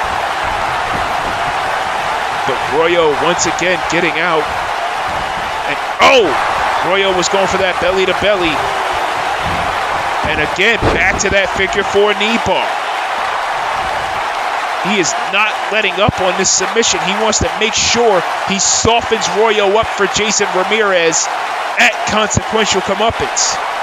I think that's what this is all about. All of PND want to soften Royo up. He's got this locked in pretty tight. Royo being asked if he wants to give it up. I think him escaping can tell you that he's not ready to submit just yet. For this, belly to belly. Oh, Fowler with a great block and a great counter. And a drop kick right to the face. Very impressive counter there by David Fowler. And look at this. Oh, again, going for that knee bar. But Royo that time was in the ropes. Royo that time was in the ropes. Fowler now, look at this, going for a modified figure four knee bar. Look at this. This is great technical wrestling, great submission wrestling here by David Fowler, targeting that left knee. A very, very wise maneuver by such a young wrestler with such a keen veteran instinct. Referee asking Royo if he wants to give up. And, oh! Punching him right in the face. Royo has had quite enough. Oh, what a leg sweep. Very innovative there. Fowler's in trouble again. Now what is Fowler doing? Forearms dropping Royo down. Oh, and oh! Athleticism. I'm stunned in silence, people. David Fowler, like I said, he's a submission specialist, a high-flying aficionado. And now look at this. Rolling through with this dragon sleeper here. That moonsault landing on his feet into another moonsault was damn impressive by David Fowler. Whoever's watching, sign this kid. I'm telling you, he's got talent. I, Ryan Stone, have never seen a kid quite like David Fowler, but you can bet your ass this kid is definitely a future world champion. Royo with a chop after the Fowler chop and a leg sweep. Royo with the cover, 2, and no.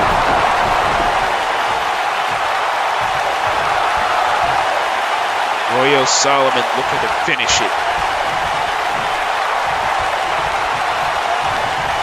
Solomon looking to finish this. Oh! Shoulder tackle in the corner and a face wash. It's a size 14 boot going upside David Fowler's head. And now a modified cloverleaf. And again, the ropes coming into play, this time in Fowler's favor. Oh, and Royo now getting disrespectful. Fowler countering again. Fowler throwing Royo into the corner. Oh, look at this. Oh, look at the speed of David Fowler. Tiger feint kick around the post. And that just busted Solomon open. Solomon could be in trouble here. Fowler, look at this moonsault. Oh, look at the blood going down Royo's face. He is bleeding buckets here. Look at this scoop slam. But the speed of David Fowler was incredible there. Look at this now. Solomon, belly to belly. Belly to belly, and you see the social media correspondents and the ring crew down there. Especially that particular one with the bald spot on the back of his head. Death Valley driver by Solomon. What an amazing matchup between these two competitors. It shows no signs of slowing down anytime soon. I'm absolutely loving this action.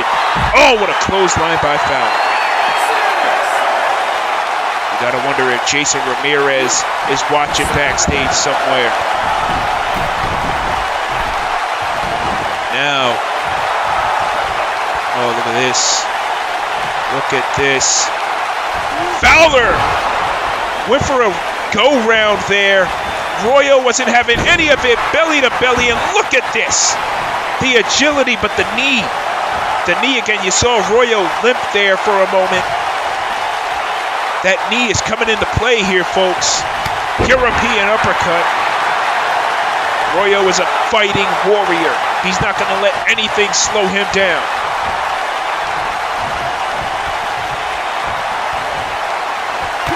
What a matchup this has been. Punk's Not Dead has been in trouble quite some time. Look at this.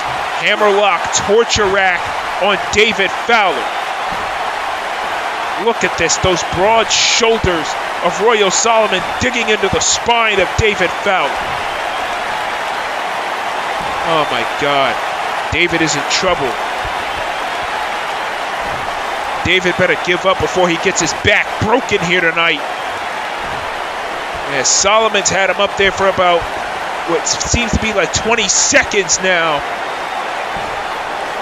Fowler trying his best to not give up. Solomon's got him up there. Referee asking Fowler if he wants to give up. He hasn't given up yet, but I doubt he can hold on much longer. Oh. That was about 35 seconds in that hammerlock torture rack for Fowler. He gets elbowed. He gets elbowed in the face, and then shades of Dominic Cato with that kick. Big elbow right to the leg. I was gonna say right to the ribs, but it seemed like he got it lower than that. And now an STF again. The submission specialist, David Fowler. David Fowler, the submission specialist that he is, once again tactically targeting that left leg. What a great matchup this is between these two competitors. Remember, this is a gauntlet match. Rockstone has already been eliminated. And if Royo can get past Trey Jeter, X-Plex there. If he can get past David Fowler, then he gets Trey Jeter. And if he gets past Trey Jeter, then he gets Jason Ramirez at CC. Here we go. 2-0.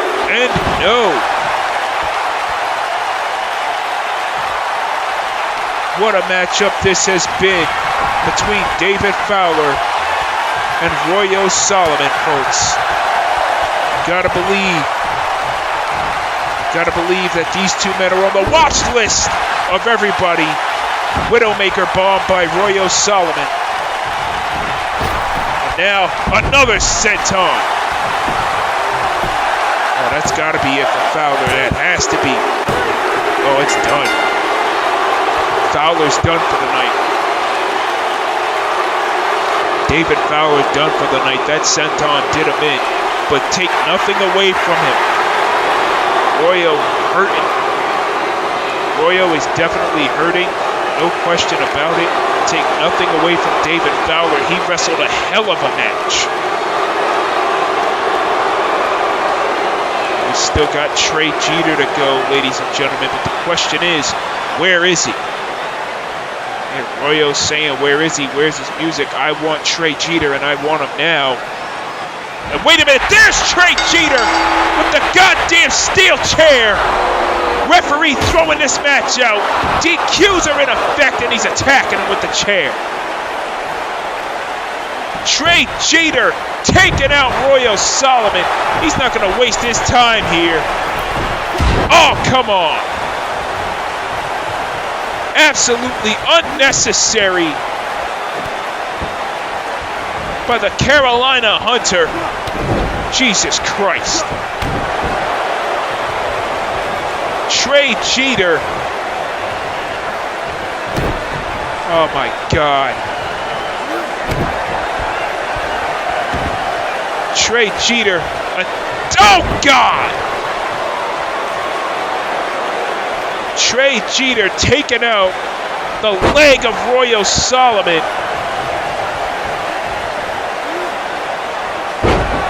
Yeah, this match has been thrown out. This at this point is just a merciless assault.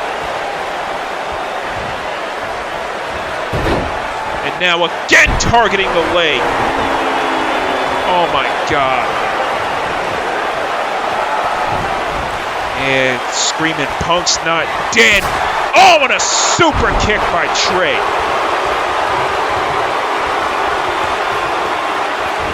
Oh, and a flatliner. Yeah, Punk's not dead. Is not done with Royo, not by a long shot. And an elbow across the throat. Elbow across the throat of Royo Solomon by Trey Jeter. Oh! Springboard swanton bomb. Now, oh no, come on. Trey, you done enough. I know the kind of people that Royo hangs with these days, but this is unnecessary. No. Come on, Trey. Enough is enough. Show some goddamn mercy. Come on. No! Oh God! Oh my God. And that one was for Deshaun Walton and anybody else who tries to fuck with Punk's not dead. Royo may have a broken neck. Oh my God. The Heirloom champion may have a broken neck. This match has been thrown out. This matchup has been thrown out by the referee. Trey losing by DQ on purpose, which means he's going to get his buddy in Punk's Not Dead, Jason Ramirez, a championship match at Consequential Comeuppance. And look at this. Jason Ramirez of Punk's Not Dead staring down with Trey Jeter, and they're both looking back at the wreckage that is Royo Solomon. Unbelievable. Royo Solomon has been decimated here. Royo has been decimated here by Jeter. Punk's not dead. And as Ramirez and Jeter walk away, we need some help out here for the Heirloom champion. I don't even think he's going to be able to make it to Consequential Comeuppance after that sickening and disgusting assault.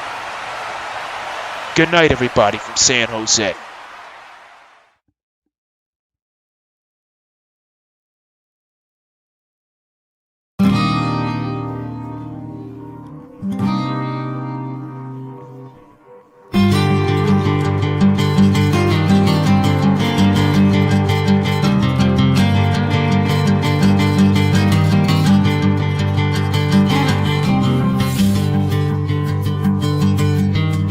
I was hoping you would turn up soon, Maverick.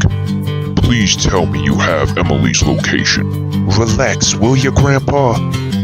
Auntie Emily will be home safe and sound soon enough. She's gonna be okay. And so will Lex, Emma, and Harper. We got that McCarthy blood in us. Besides, by my calculations, seems like Auntie Emily is heading towards Indianapolis. Alright, wonderful. Now let's get going. I don't want you kids getting hurt as much as she has already. My private associate as well as Miss Shaw has an idea regarding the chamber, so we have to act fast.